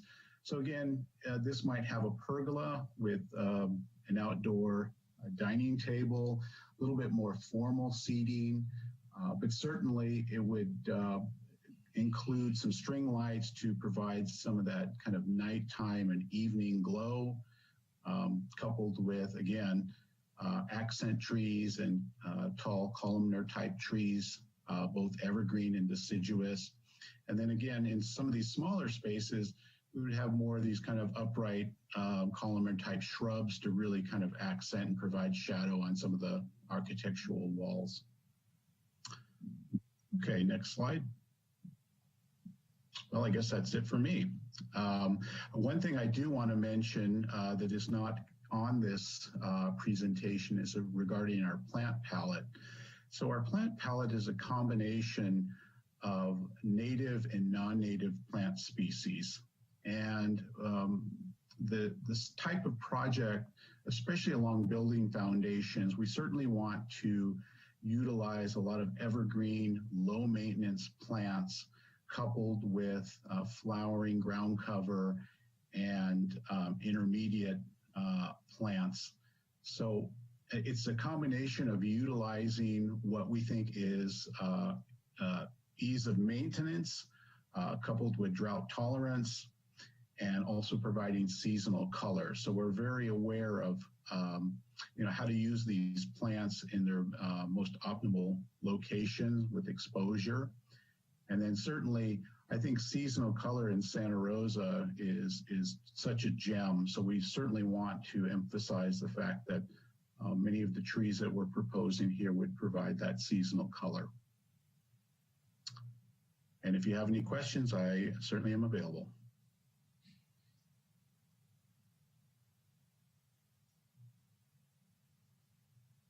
Thank you. That was a excellent, comprehensive presentation with a very complete concept design review package for us to sink our teeth into.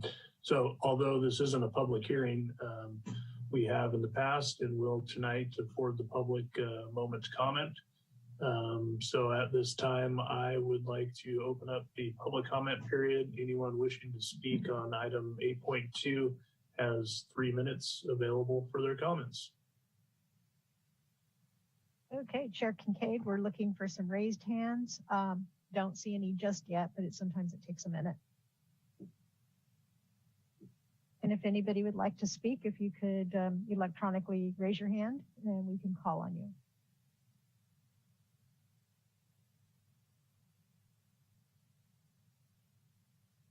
I'm not seeing anyone step forward. All right, we'll give it another moment.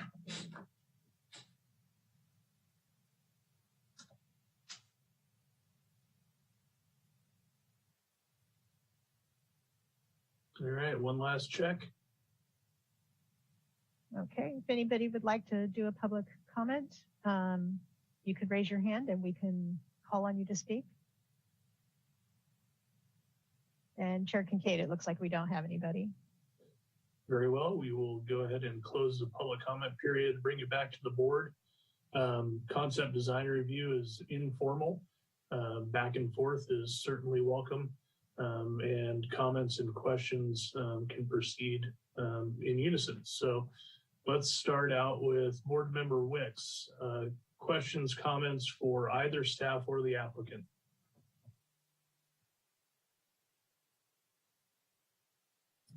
I have a question to the planner.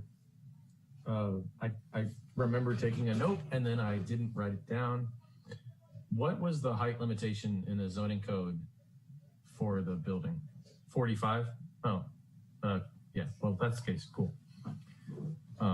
But I guess to tie into that, if 45 is the height in the zoning code, is that to the underside of the mansard? Because we kind of have mansard and flat roof, or is that to the top of those mansards in term? Because I guess if it's you see where I'm going with this? The building is taller than 45 feet to the highest mansard. And so I just want to make sure that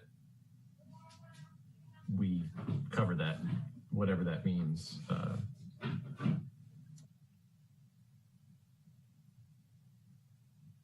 One quick thing is you get concessions on height with 100% affordable.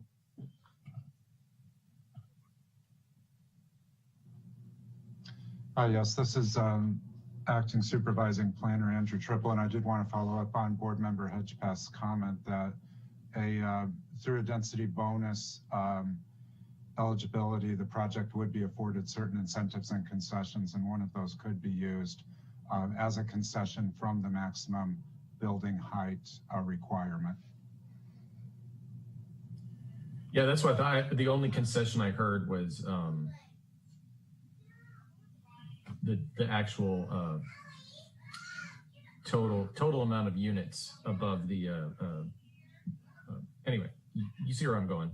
I just didn't hear it, and if that's the case, great. So. And I should have prefaced the board that for those who didn't hear or didn't register, this is the only time we will be seeing this. So if you want to make comments, now's the time. I'll be keeping a list so that we can memorialize our comments for the zoning administrator. So with that, I'll turn it over to Board Member Wicks. Comments and questions.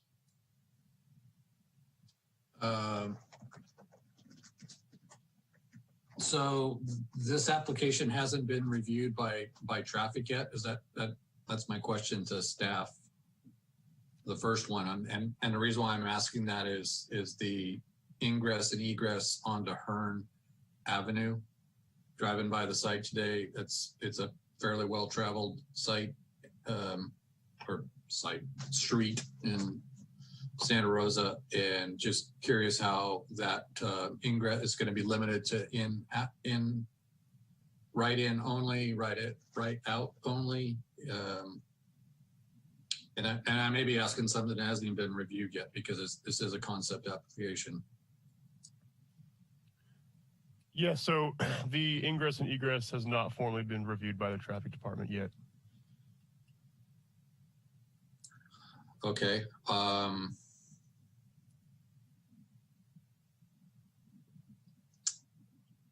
I don't have any other questions. Do you want dialogue on my impressions of the site plan being proposed? Yeah, absolutely. And I think to your point on ingress egress on the Hearn Avenue side, you could certainly, make the comment that you would prefer to see right in, right out only, and we can put that in our comments for consideration. Yeah, I don't. Unfortunately, there's no decel space available for eastbound traffic. So I just, it's one of those traffic engineering issues, but I just have concerns about how that's gonna happen, and if it's gonna just be for emergency vehicle access and all traffic is taken out on the street to the very west end of the project. That's where I looked at it from primarily, and really like the fact that the design team is saving all of the trees, to use a site and devote it, a good 20% of it to saving existing landscaping is a job well done. I like the overall site plan. I like the donut circulation around the project. I think it's going to be a bit of a racetrack though, and I'm sure the design team will come up with some either speed tables or some sort of racetrack calming measures. You got some 400-foot long straightaways in your racetrack. You can build up some speed on that. Love the unit plan. I like almost everything about the project as it's been brought to us, except for the architectural style of the project. And I appreciate the design teams referencing the residential components, especially to the north of the project. I drove around those apartment complexes, and they're 80s, 90s style apartments that were appropriate in the time. They're all 2-story. I think this project is so different in terms of its scale that it could take on a little bit more of an urban design element to it, or at least the hip roofs be ditched in place of shed style roofs. Looking at Dahl's website, I see a lot of different site plans that you've done that I think are of superior design that would fit that fit this neighborhood just fine. While it's residential, there's commercial aspects of it very close to the project, and I think it's okay to take a departure from the very residential vernacular that you're proposing to us tonight. Curious to hear some of my other board members' comments on that in a discussion on their feelings on it. But and I don't mean to use such a harsh term like bland, but the architecture feels bland to me, and it could be stepped up with even to meet Mesa's goal of that finish and quality and design style. I think the image board that you presented to us early on in the presentation, I like those slides 3 and 4 and the architectural style that you teased us with. So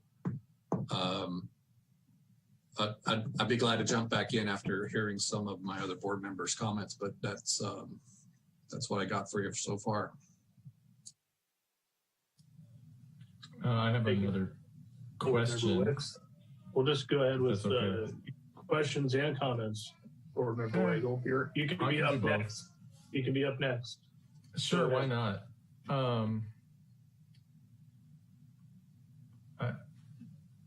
There's not like a wetland or anything on the west side of the property. They're just wanting to preserve the trees, correct?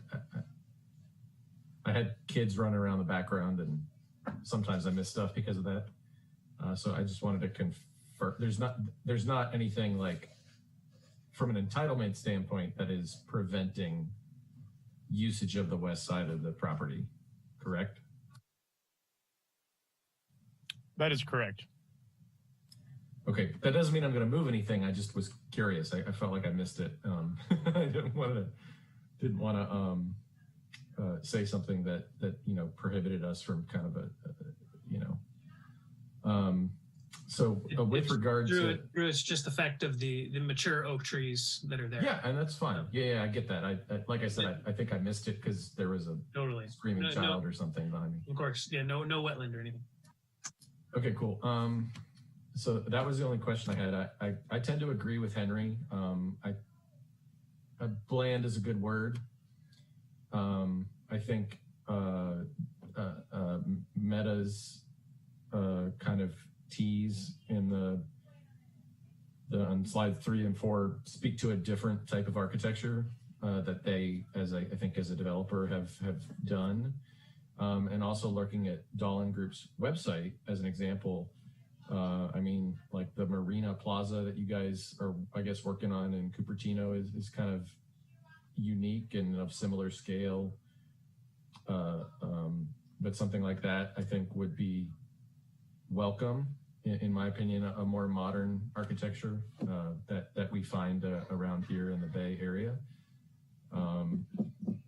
The other thing about the building that is troublesome to me is the size. It's a huge building, and I wonder if it makes sense to break it up into 2 or 3 smaller buildings and then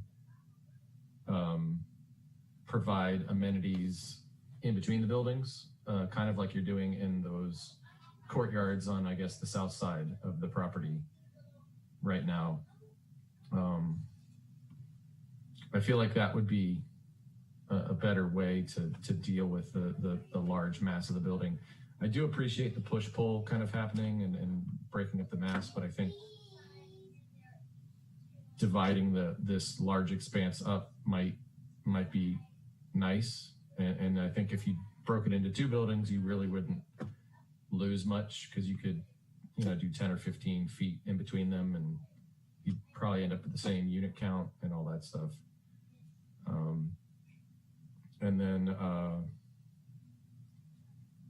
I guess the last thing is there's kind of I know you've got a pretty heavy parking requirement. It looks like at 185, but then because of that, our kind of orchard parking standard gets abandoned in many ways. While it does exist, it's not what's in our design guidelines, which I think is 7 or 8 spaces between every finger. And we've got a lot of 10s and even more than 10 on, I think, the north side there. So I think that needs to be looked at again. And then I don't know what the developer is looking at, but you could also not do trees, and you could do covered parking as an answer to some of that. So that if you get rid of a finger on the north side and do it all covered, and then add a finger on like the south side, that might alleviate that. And then beyond that, I love all the different amenities that you're trying to get in here. And I love the amenities on the west side of the property, kind of that organic, natural play area that I think a lot of folks are hungry for their kids to kind of get out outside and play. It's really nice. You don't have to walk or drive to a local park. You have your own park, which is really cool. And I think beyond that, those are my comments for now. Thanks. And then Bill, looks like. Yeah, just a quick clarification. If it appears that staff doesn't have some of the site-specific answers at the ready, that's exactly the case, because as a concept review, we haven't done that detailed analysis. I looked through my records as we were listening to you all. We did do a pre-application on this project, but it was back in 2017. So if you have some site-specific questions, if there are any wetlands or woodlands on site, feel free to inquire with the applicant, and then we can answer any kind of technical questions related to zoning that we know at the ready. So just wanted to clarify that. Thank you for the clarification. Let's go with board member Sharon. Questions and comments? Yes, thank you. No real questions right now.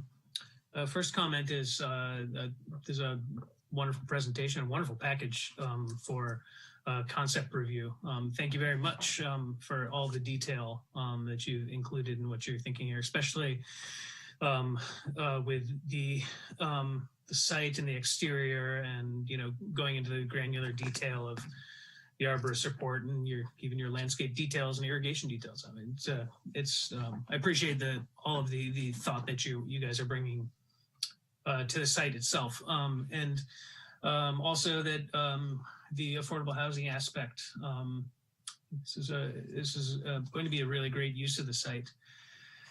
Yeah, starting from the landscape side and the west side. Yeah, I think in general the use of the space is really really well thought out and well done. I really like that you're incorporating so many different aspects and amenities into the site. What you're using those, just the fact that you're preserving that oak grove is really great. I think it's a testament to values, which is I think really important for a project of this scale and of this type. So thank you for doing that. It shows you're being sensitive to site and sensitive to that also means sensitive to neighborhood and city location. So and it keeps it human focused and human scale as well. I like the natural play. I like the meandering pathways in between. I agree with Board Member Wicks that as he termed the kind of racetrack areas, that thinking about ways to kind of slow that down. I do think raised any of the pathways that you have are raised. Just thinking of ways to sort of break up those big expanses. I have also been thinking about the scale of the building and the massing of it. It is kind of a behemoth there. Just for the fact that you're trying to have so many units, which I very much appreciate there. And I don't think that that's it's definitely not a deal breaker for me as is. Drew does raise interesting points about trying to break up that as well into either 2 or 3 buildings. I know I would be hesitant about that, just if it would affect the amenities that you've gotten, that you're creating all these different rooms and the different kind of themed rooms. I really like that you're creating things for everything from young kids to older kids to, the library space, to preserving the trees, to informal gathering areas, to more formal-ish gathering areas. So by having some north-south alleyways, you could complement those as well, but it just is a matter of you're spreading laterally what you kind of squeeze there. So something worth exploring. But I think really preserving what to have this many units on the site, I think you really need to have the human scale in the exterior, which is what I think that your design thinking here is doing very successfully. Yeah, I'll be curious to hear I guess we won't hear, but as a citizen, I'll be curious to hear the the traffic studies that are going to be around this too. It would be interesting to see about that. As far as the architecture, I also was just kind of struck with the flat aspect of it. I wanted more something a little more lively. I think the colors are nice, and you're getting to trying to keep it interesting looking. But I think that having a bit more vivacious architecture and detailing would be very much a benefit for this. It's an interesting part of town that was referenced with some of the other comments. You're situating it into its existing context, but this part of town is very much in flux, and so there is a lot of development that's happening, and more modern architecture is being brought into it. And I think that something this size could continue that. And I think that I think that the flat aspect for me came from, I think that having a bit more interesting and bold architecture would really lend itself to this, especially with the scale of what you're doing.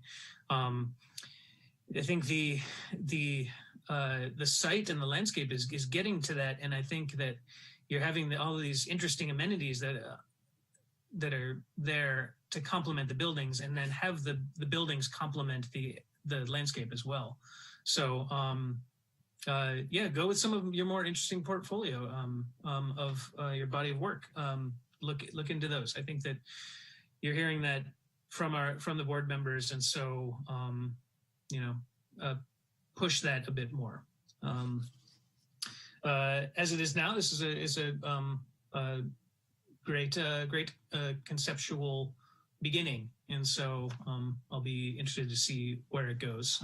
Do trust staff to shepherd it, and it sounds like it's been in the works for a while, and so let's keep moving forward. Thanks very much for bringing to us. Thank you, Board Member Sharon. Board Member Birch, questions and comments? Great, thank you. Yeah, same. Not many questions. It's a very thorough package, very well put together. I appreciate all the detail. Certainly the site plan, I appreciate getting as much onto the site and preserving the oak grove at the west end. I think that's going to end up being a real asset to the project and the city to maintain that, rather than to sort of fill up the site with more building. And an oak grove is certainly better than alleyways to me. But I'm struggling with the architecture just the same. I'm struggling with, I think it's funny because the first thing that I noticed was not necessarily the hip roofs up on the fourth story. I really recognized sort of the half hips around the lower portion of the building. And it really kind of feels like the offside of a and I really, the project is well conceived, and so I don't want to say something too negative, but it's sort of like the side you had to carefully work out on kind of a tract home, just with these half hips and sort of solving some problems. And I especially noticed it on the west end as you enter the project through the oak grove, and you have the community space, and you have a storefront, and you've got this really interesting fence and a pergola and some upgraded landscaping, and the whole thing just sort of hits this sort of half-hip shelter on the side of the building. And that was the first place that my eyeballs sort of said, hey, this would be a great spot for a bit more of a front door, of a front entry. Based on site plan constraints, we're going to have this funny sort of feng shui battle with entering and hitting the side of the building first. But I think we could introduce it a little bit better. And then it just sort of spilled out from there, that the way that some of those points entering the building, I just felt like that was not it's a bland detail, to go back to what Drew said. So I would agree that the hip roofs and especially sort of the half hips down at the ground level, and especially the treatment of the community space in the storefront there could use some real consideration. As far as color goes, the colors that are presented as the key colors are much more interesting than the renderings. We all know that that's typical. I'm much warmer to the color palette that I see on the key plan than I am to what I see in the renderings. It's sort of, it's with the bold color pattern, it's enough to probably overcome some limited variations in material. I mean, we're all used to seeing those materials, and when they do get too close together in color, you can't distinguish. But nonetheless, the color blocking is good. I'm not sure if so much of the dark color in the insets in all of the amenity spaces is necessarily great. That does seem real dark. I mean, the building does face south, which is super exciting for, you know, light and when you want to use those spaces.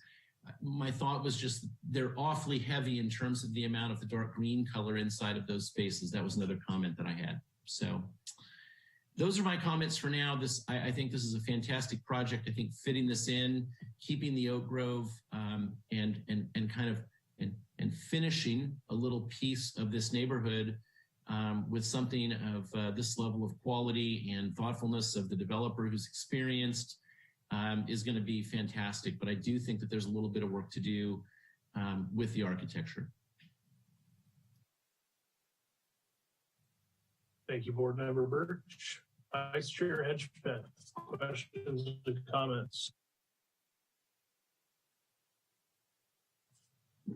Thank you, Chair Kincaid. A very excellent, thorough presentation and wonderful comments.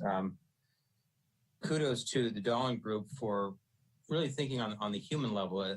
I've seen a very strong, consistent thought that the landscape and the ground level efforts have been well thought out. It's delicate with concessions and parking. As we can see, there's a lot of 3-bedroom units. The financing and funding are probably sourcing this to really be a family-centric project. And it's not a whole lot of 1-bedrooms, like 80% 1-bedrooms. And I think that's the reason why you see the parking trying to accommodate that. It's tempting to pull out those southern bays and give the landscape architect more breadth, but it's, in my opinion, the wisdom of the project is that the western oak grove is preserved. And as you look at the mass of the building and its actual net square footage, there's type 5 and there's type 3. I would understand they've worked out this 4-story building so that it meets all of the codes. If you break it in two, you break the heart of nature with the Thoreau Western front. So where I'm conflicted is, yes, it's a long, tall building, and I'm gonna show something here on camera. Does everyone see this in front of my face? No, you gotta drop it down and bring it back out. Bring it back out. Okay. All right. Yeah, a little further. A little further? Right about my nose? Okay. Yeah, there you go. Now, the only reason I'm bringing this up is that here's a building in Switzerland. It's next to nature. All the mountains are preserved, and the building, it's 4-story. And the only reason I bring that up is constructively, one of the struggles is as we grow vertical in height, the more rural residential buildings, even farm modern, as you go to 4 stories, the overhangs, as they are more and more timid, if you just do a tract house hip roof, you lose that 18-inch soffit line as you soar up 4 stories. For the most part, the building has that scale marching along, and the question of should it have, and it's really Mansard. If you look at the true roof plan, it's kick roofs. But the reason I showed you that Switzerland project is it's only using two colors, but it's playful. It kind of jumps up and down with the between the color blocking and the windows. I noticed that the Dawn Group has been very mindful about furniture placement. The south elevation has these, I call them, they're almost like buttresses. These T-shaped forms that come out to form the bays. Those T-shaped forms have a master bed, and it's got a small window at the corner and a long blank wall. I was almost thinking that there's not as much dresser space, but if you had a higher window, a squarish, or move the window over, it would make that less diminutive. There are ways to color block in contemporary architecture that are quite freeing. You know, the whole fourth floor of this is certainly open, as Henry and Drew and all of you have said. If it does take on potentially a tone of being a little more contemporary, like a tree, like nature, if you had a heavier shadow line at the top floor, if you really kicked out 4 feet, 3.5, 4 feet out with elements, maybe a half of it at least, that would project out. And obviously we want fire to be happy. And in this building, with concessions of height, I'm anticipating the fire department will be pleased with the outriggers, with the rule of there's 30 feet, 15, but there's a rule about the ladders and the ladders getting up and climbing on the roof. And I'm anticipating, because it's perfectly donutted for fire access, that if you had overhangs, I don't think they're getting in the way of things. You also have a waiver with the state of California on green building. If you're 4 stories, you don't need to have solar panels. Now, maybe they will, and they could be in the center. I know it's an affordable project, so I want to be very careful about any kind of elevation elements that come off this building. There is a cost to those.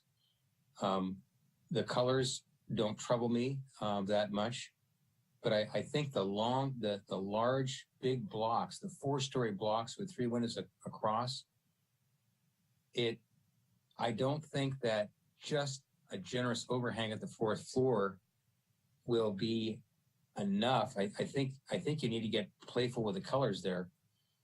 So carefully said, I love what they've done scale-wise. They're trying to not bruise the eye as you go down Hohen at that corner.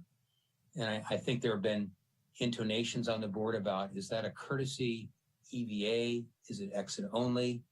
Will there be bumpers with new tattoos on them if people break and try to turn that corner? Because obviously Stony Point is set up well with all that median to take that. I think in general, the landscape's excellent. It could be a little darker here and there. That if you take the colors you have now and to Michael's point, the actual color board is a little different. It's got some richness to it in the colors. These kind of bronzy browns, charcoal bronze. That it's called urbane bronze of all things. What a selection. It's a twofer because it's trying to be urbane and carefully said. I believe it was Adam who mentioned that he's okay with the project as is. If I were okay, I would have to mandate much bigger overhangs. They're just too timid. I would mandate that there'd be some more use of that, a lot more use of that urbane chocolate color. It's just a kind of relentless march. Also, the siding, there's the stucco siding, and then there's the horizontal siding body color 4. It's shown in black. But you could have fun in taking the 4th floor, maybe pieces of 3rd, and running those horizontal boards up there instead of just the paneling, so the eye is relieved from that. So I think I've I pretty much cued in. Oh, I will say a couple other things. Drew, you're right about orchard parking, and they get these concessions. And if they're going for solar credits, if they're trying to do second tier credits, the possibility of carports that are actually nowadays it's singular PVs on metal. You don't even order from Caraco carports. You have a PV system that obviously X-nays out the whole orchard parking. But I will say that this is a tender study in families, a lot of 3 beds. The parking is there. I discourage busting the building up because all the birds will fly away. There won't be any nature for kids. At least that preservation of that west side. And those are my comments.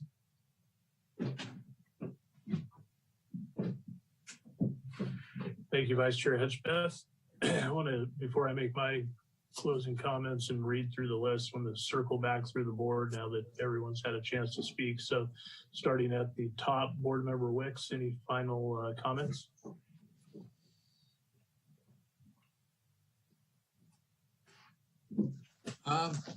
No, I like what my fellow board members have said and commented on. I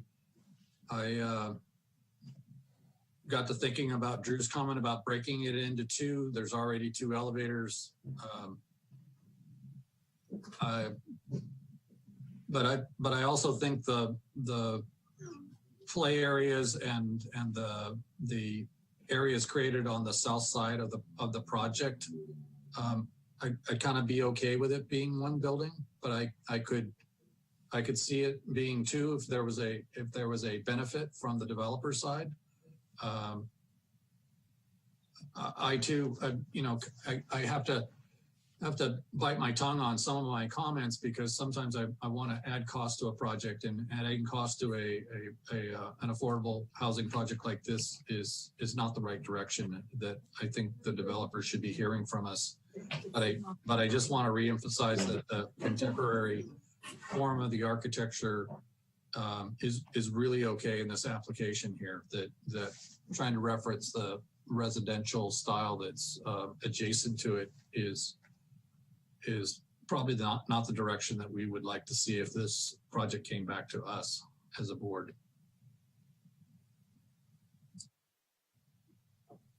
Thank you, Board Member Wicks. Board Member Sharon.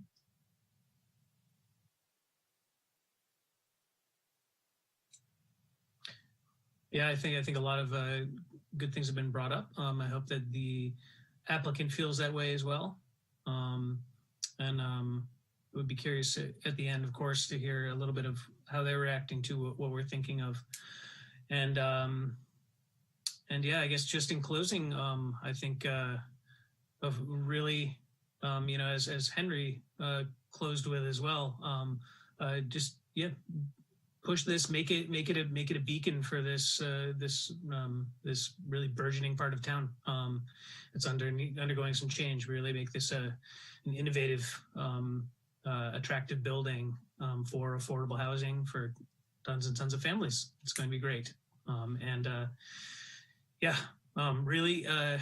Really incorporate all of that life. I think you're on your way. Just keep pushing it. Thank you. Thank you, Board Member Sharon. Board Member Wagle. I would just say, like, my thought on breaking up the building would be doing that in a thoughtful way that doesn't impact the careful consideration of the west side, in contradiction to, I think, what Warren thought I might have said. I think, yeah, I wouldn't be okay with it being one big building as of right now. I think it'll be more effective if it's broken up into at least 2, if they can figure out how to do that. But if the rest of the board disagrees with that, that's totally cool with me, and I can just be the one person with that opinion. But other than that, I think that's it. So again, great presentation, really thorough package. Thanks so much. Thank you, Board Member Wagle. Board Member Birch. I think Henry put it clearly. Warren put it clearly. I think that the applicant has certainly heard that the 80s, 90s residential sort of style is probably not what we're looking for. And there's probably a good way to do this. And certainly, again, don't want to add cost, as everybody has said, sensitive to that. But I just, to the real specific point of even the way that, again, that entry point through the Oak Grove to the west side of the building to create a little bit of interest at the storefront would be another thought of mine. I think that'll solve itself if there's a contemporary angle taken with the way that the building is sort of finished out. I think that will become obvious. And in fact, probably it really actually end up with the landscape design and the landscape plan currently almost driving the building in that direction, because everything about that plan has that character to it. And that's why that entry point on the west side just sort of surprised me behind the really upgraded fence and pergola and furnishings. And again, just, I think that will solve itself when the roofs and the basic character of the building in some of the areas is contemporized a bit. So. Thank you, Board Member Birch. Any final comments, Board Member Hedgepeth, Vice Chair Hedgepeth? No, I'm very pleased with what I'm hearing, and Drew, to your credit, it's very tempting to take the building and break it, and I understand that you're giving license to do that because they have 2 elevators. I just wanted to say that these are clever times when material shifts and color changes can hopefully save the day.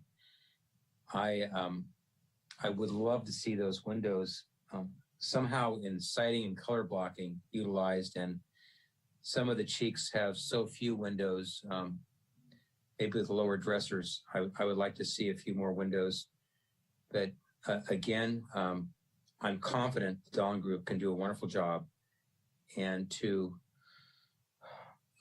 Michael's point, the use of these kind of half-hip clamshells around the building, I think with overhangs that are flat outrigging, a more cubic volume stepping up and letting nature and all the trees do the rest, that's a wonderful thing.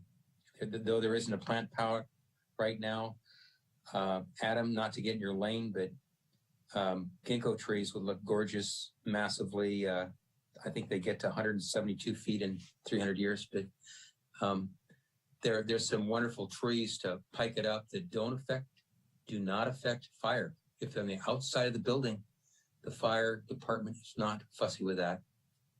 That's it. Thank you, Vice Chair Hedgepeth. I would agree with my colleagues on the board. I found the concept package to be very thorough. The first thought I had was quality.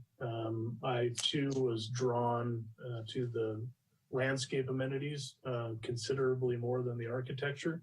And I do think that it was well said that can certainly start to drive the architectural redesign.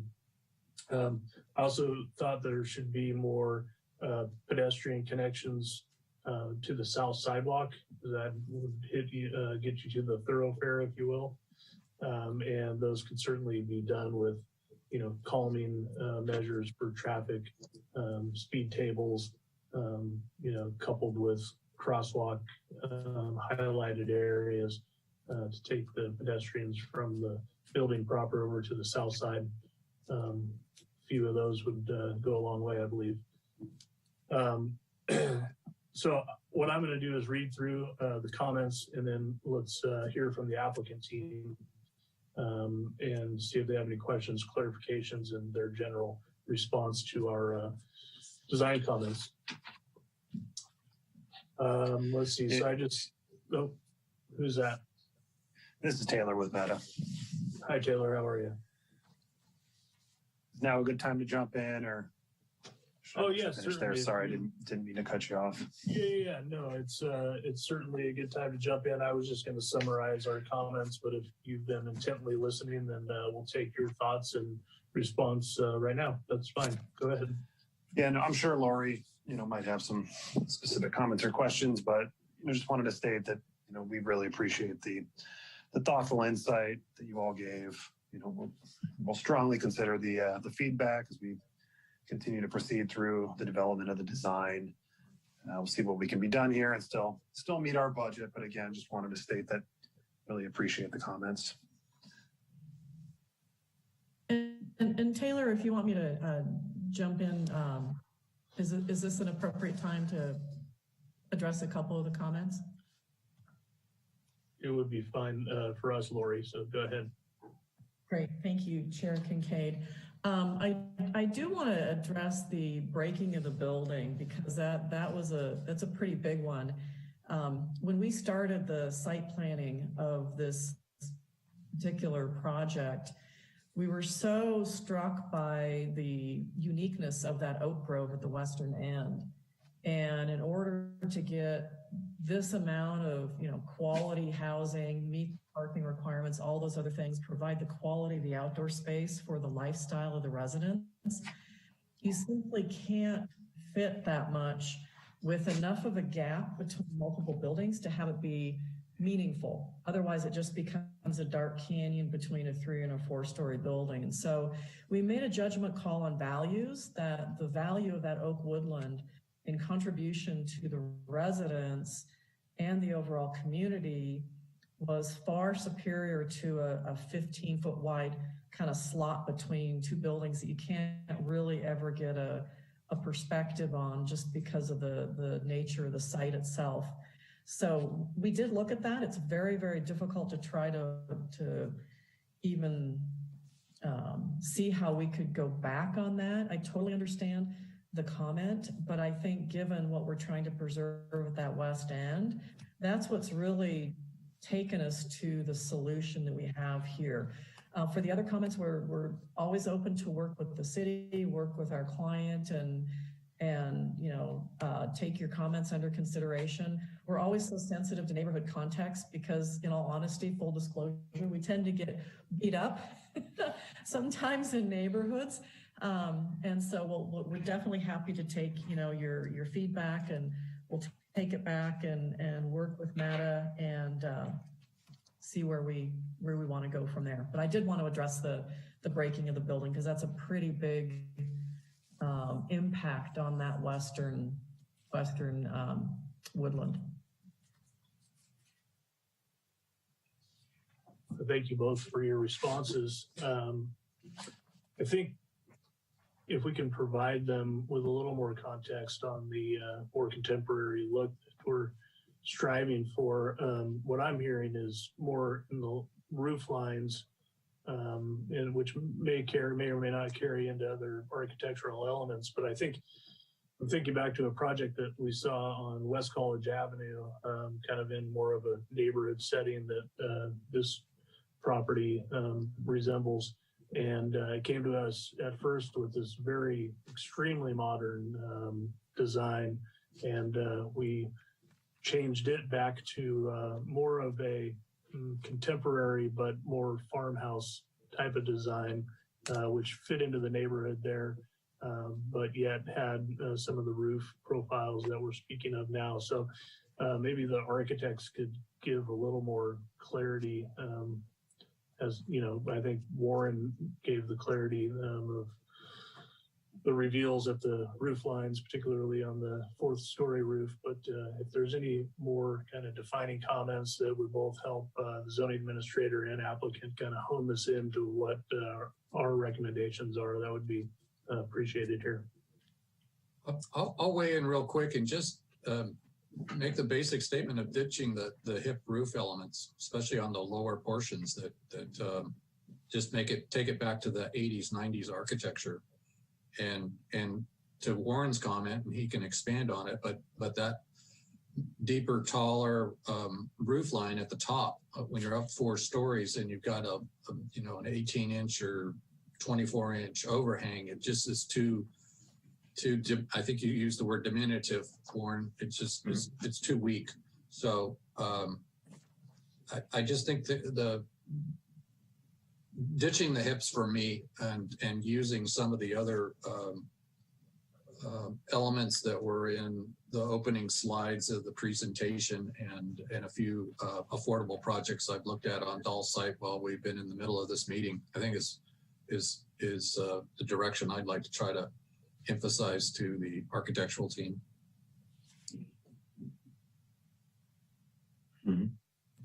And I would tend to agree, ditch the hips, but I think also ditch the board and batten. And I think the stucco and the fiber cement is enough to play between the two. I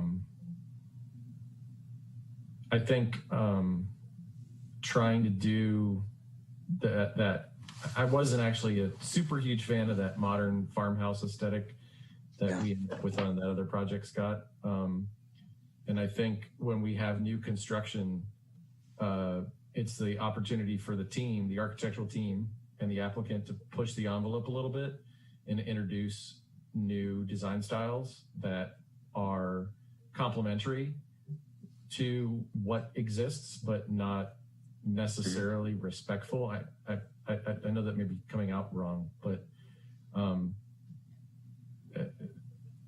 it doesn't have to match what's going on next to it, and it can be your own expression of how you see this particular architecture working. Your firm is talented enough to do that, and I think I would just encourage you to push the envelope in terms of what you think may or may not fit within the context of the site you have.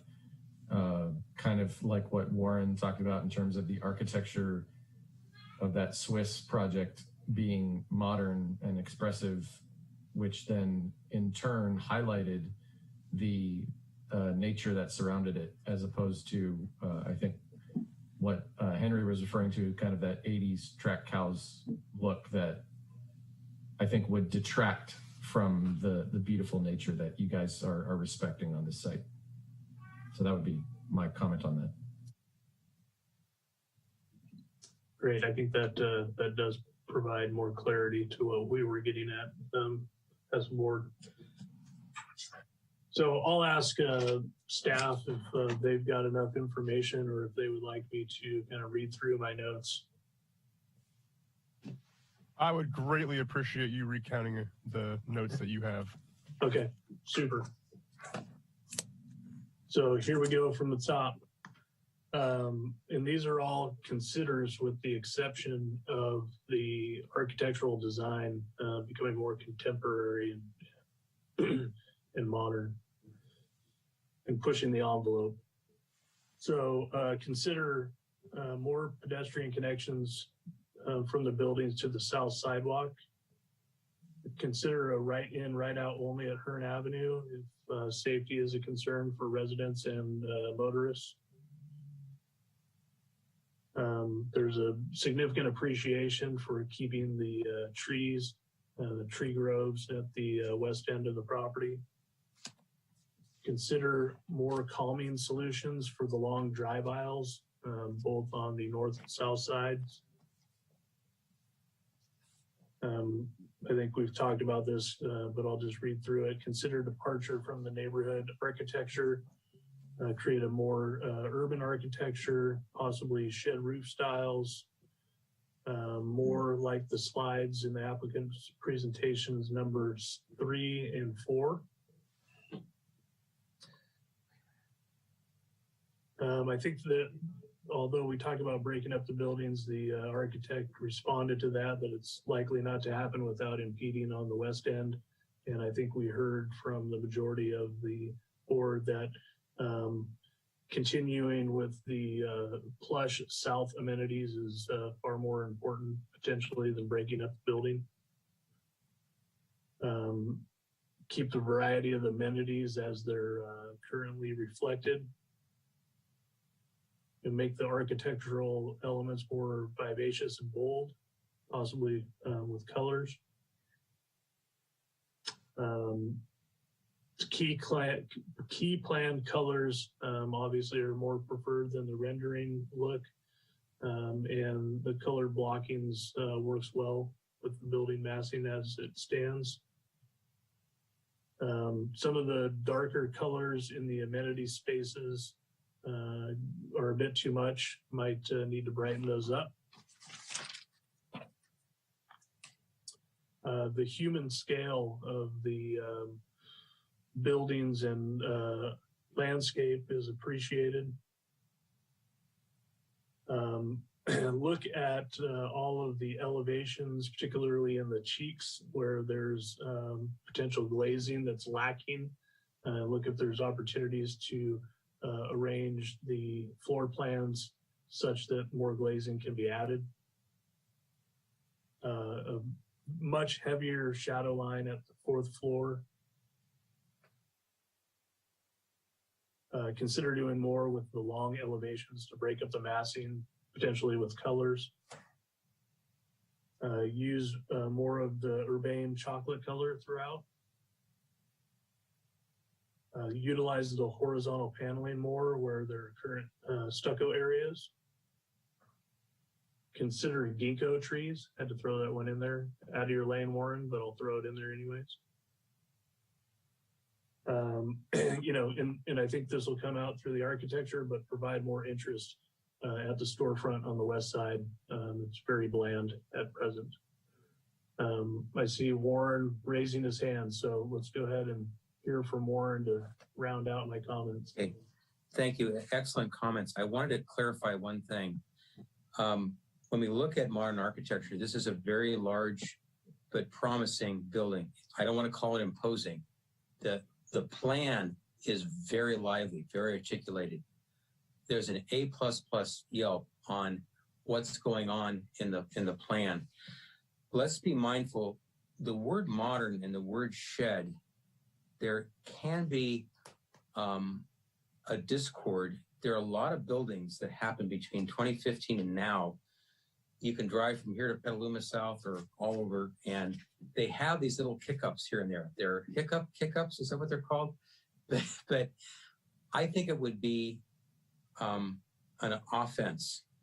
It would be offending to have this long, serene building with all of this this great plan work where you start kicking it up here and there. You kind of, to me, it's kind of like teeth out of alignment. It's the beauty of the plan, and going back to Switzerland again, there, that building has a wonderful horizontal march. It has vertical coloration, but it doesn't pull any uncertain trumpet sounds with little sheds bouncing about. So I'm sorry that that's such a personal thought, and maybe I'm only one trumpet saying that, but it would be serene to not have that kind of kick around going up there.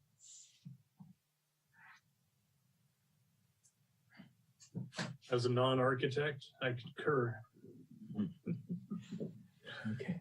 Okay. So with that, Planner McKay and if needed, applicant, do we need any further clarification to our comments? I think I got them. Patty, how did you do with that? I just sent you my shorthand that I'll try to make sense of tomorrow. Great. Sounds good. Thank you so much, Patty. Thank you, Chair Kincaid. Yeah, absolutely. And when in doubt, I've got my, probably got to get it closer. You can't see it. Sorry. I've got my notepad here full of stuff that I keep post meeting. So feel free to email me. Appreciate that. Thank you. Yeah. So I think the consensus is this is a great project. It's going to be a significant addition to the area, going to provide some much needed low income housing. And we thank Meta for bringing it to us and hope that it proceeds forward into building and construction drawings and finally gets vertical. So with that, we'll say good evening to item number 8.2. just realizing that I get down to the adjournment piece of the agenda and I see this asterisk that says that item number 8.1 requires ex parte communication disclosures, which I failed to request from the board members. So item number 8.1 was our cannabis public hearing at 3192 Juniper Avenue. I don't think it's ever too late to disclose where we were at. So if you had any communication with the applicant, visited the site, if you could disclose that for the record. Board Member Wicks. I visited the site. Thank you. Any other ex parte communication disclosures necessary? None for me. I visited the site via Google Earth. Okay, so with that, I'll circle back with staff. Bill, do you have anything further for us this evening? You're on mute. That's one way to do it, isn't it? No, nothing else. Thanks for catching the ex parte, and that's it for tonight. Thank you, everyone. Great meeting tonight. Yep, and again, welcome back, Michael. Hopefully we can get together at the dais soon so that we're not in the awkward virtualness. Okay, and with that, have a good evening. We'll see you in a bit. March 4th has been canceled, so we won't see you March 4th, but we'll see you hopefully thereafter. With that, we're adjourned. Thank you. Thank you. Good night, everyone. Thank you. Good night. Thank you. Wonderful job.